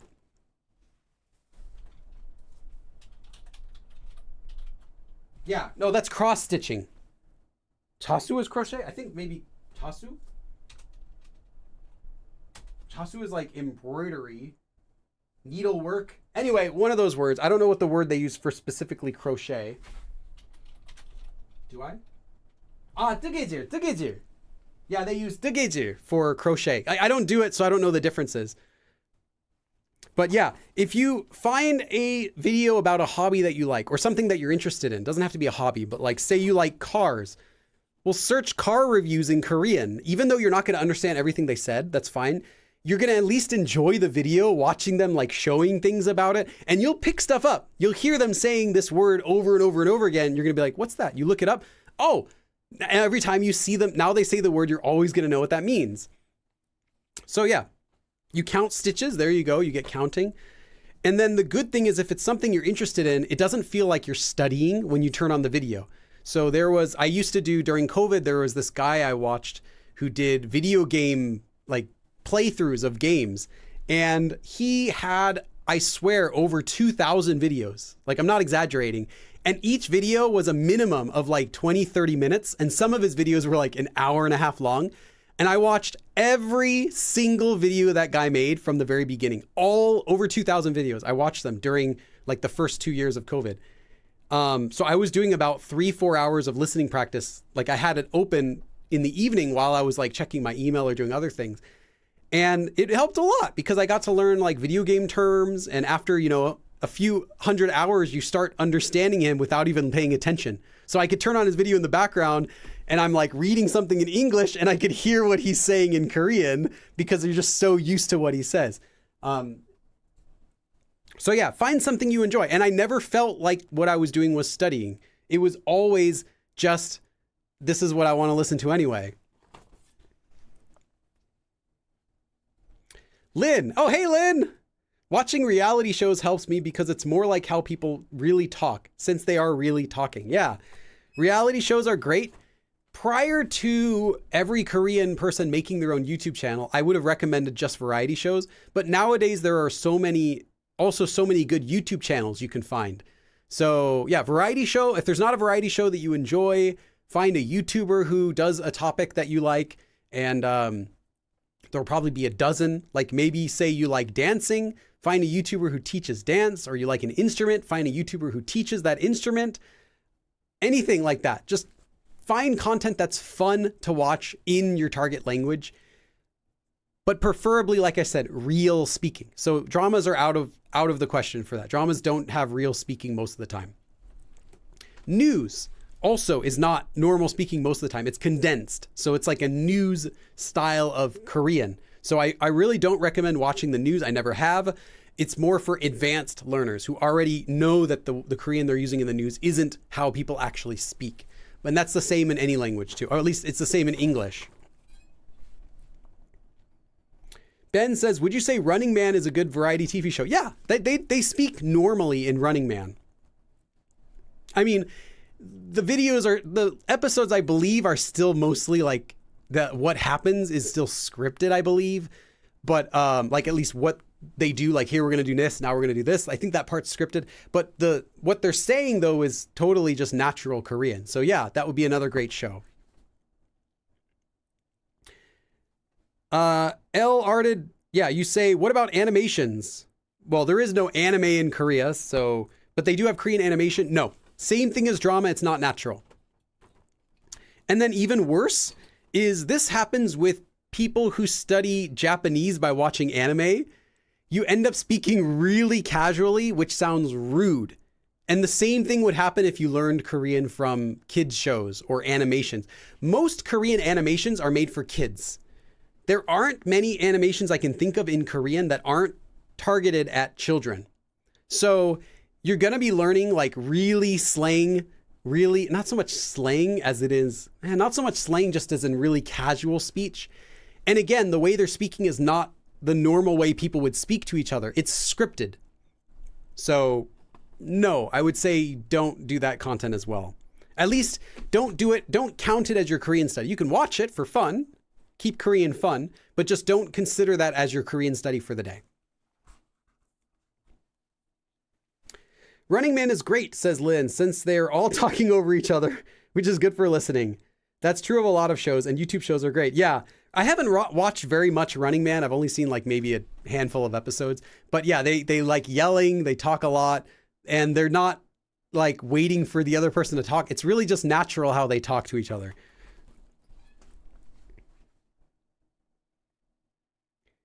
White Rose. Okay, I'm going to do this one last question, and then I should probably go for today.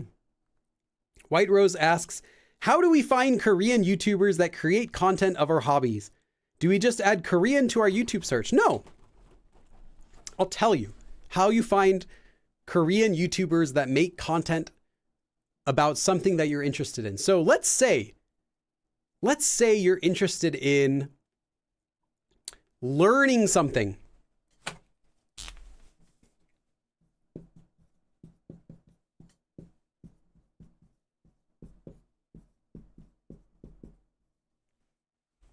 Search for the word in Korean of the hobby that you're interested in. Oh, my tablet just died. So that's really an indication that the lesson should be over now. My tablet just died. Search for whatever it is you're interested in. So say you want to learn dance. So you can search dance. 강좌 is like a lecture, class. 강의 is like an instruction, like a class. And 인간 is an online class if you want like a full course. You can search 가이드 for guide. Or you can just search the word by itself. That's it. If you're interested in bicycling or cycling, just search. Bike riding, bike riding. The end. 등산, hiking, the end. photographer, the end. Ukulele, like whatever it is you're interested in, just search that. The end. You don't need to append anything. Just search it in Korean. You'll find content you like. If you want to find a car review channel, search review for any product or car you want, and you'll find dozens and dozens of YouTubers who make that content. And then find one you like, and then and then go to their channel and watch their other videos if that's kind of content that you like. That's it. There is no secret formula though. Just search that word in Korean, and you'll find lots of content. I can't even look at the comments. They're all, it's all here. Okay, that's enough for today because I can't even read your comments now. Thank you everyone for coming. Thanks for coming, and I will see you again next time. Again, there is no live stream next Sunday. Next Sunday is our break, but then after that we'll have 2 more. 그럼 다음에 또 봐.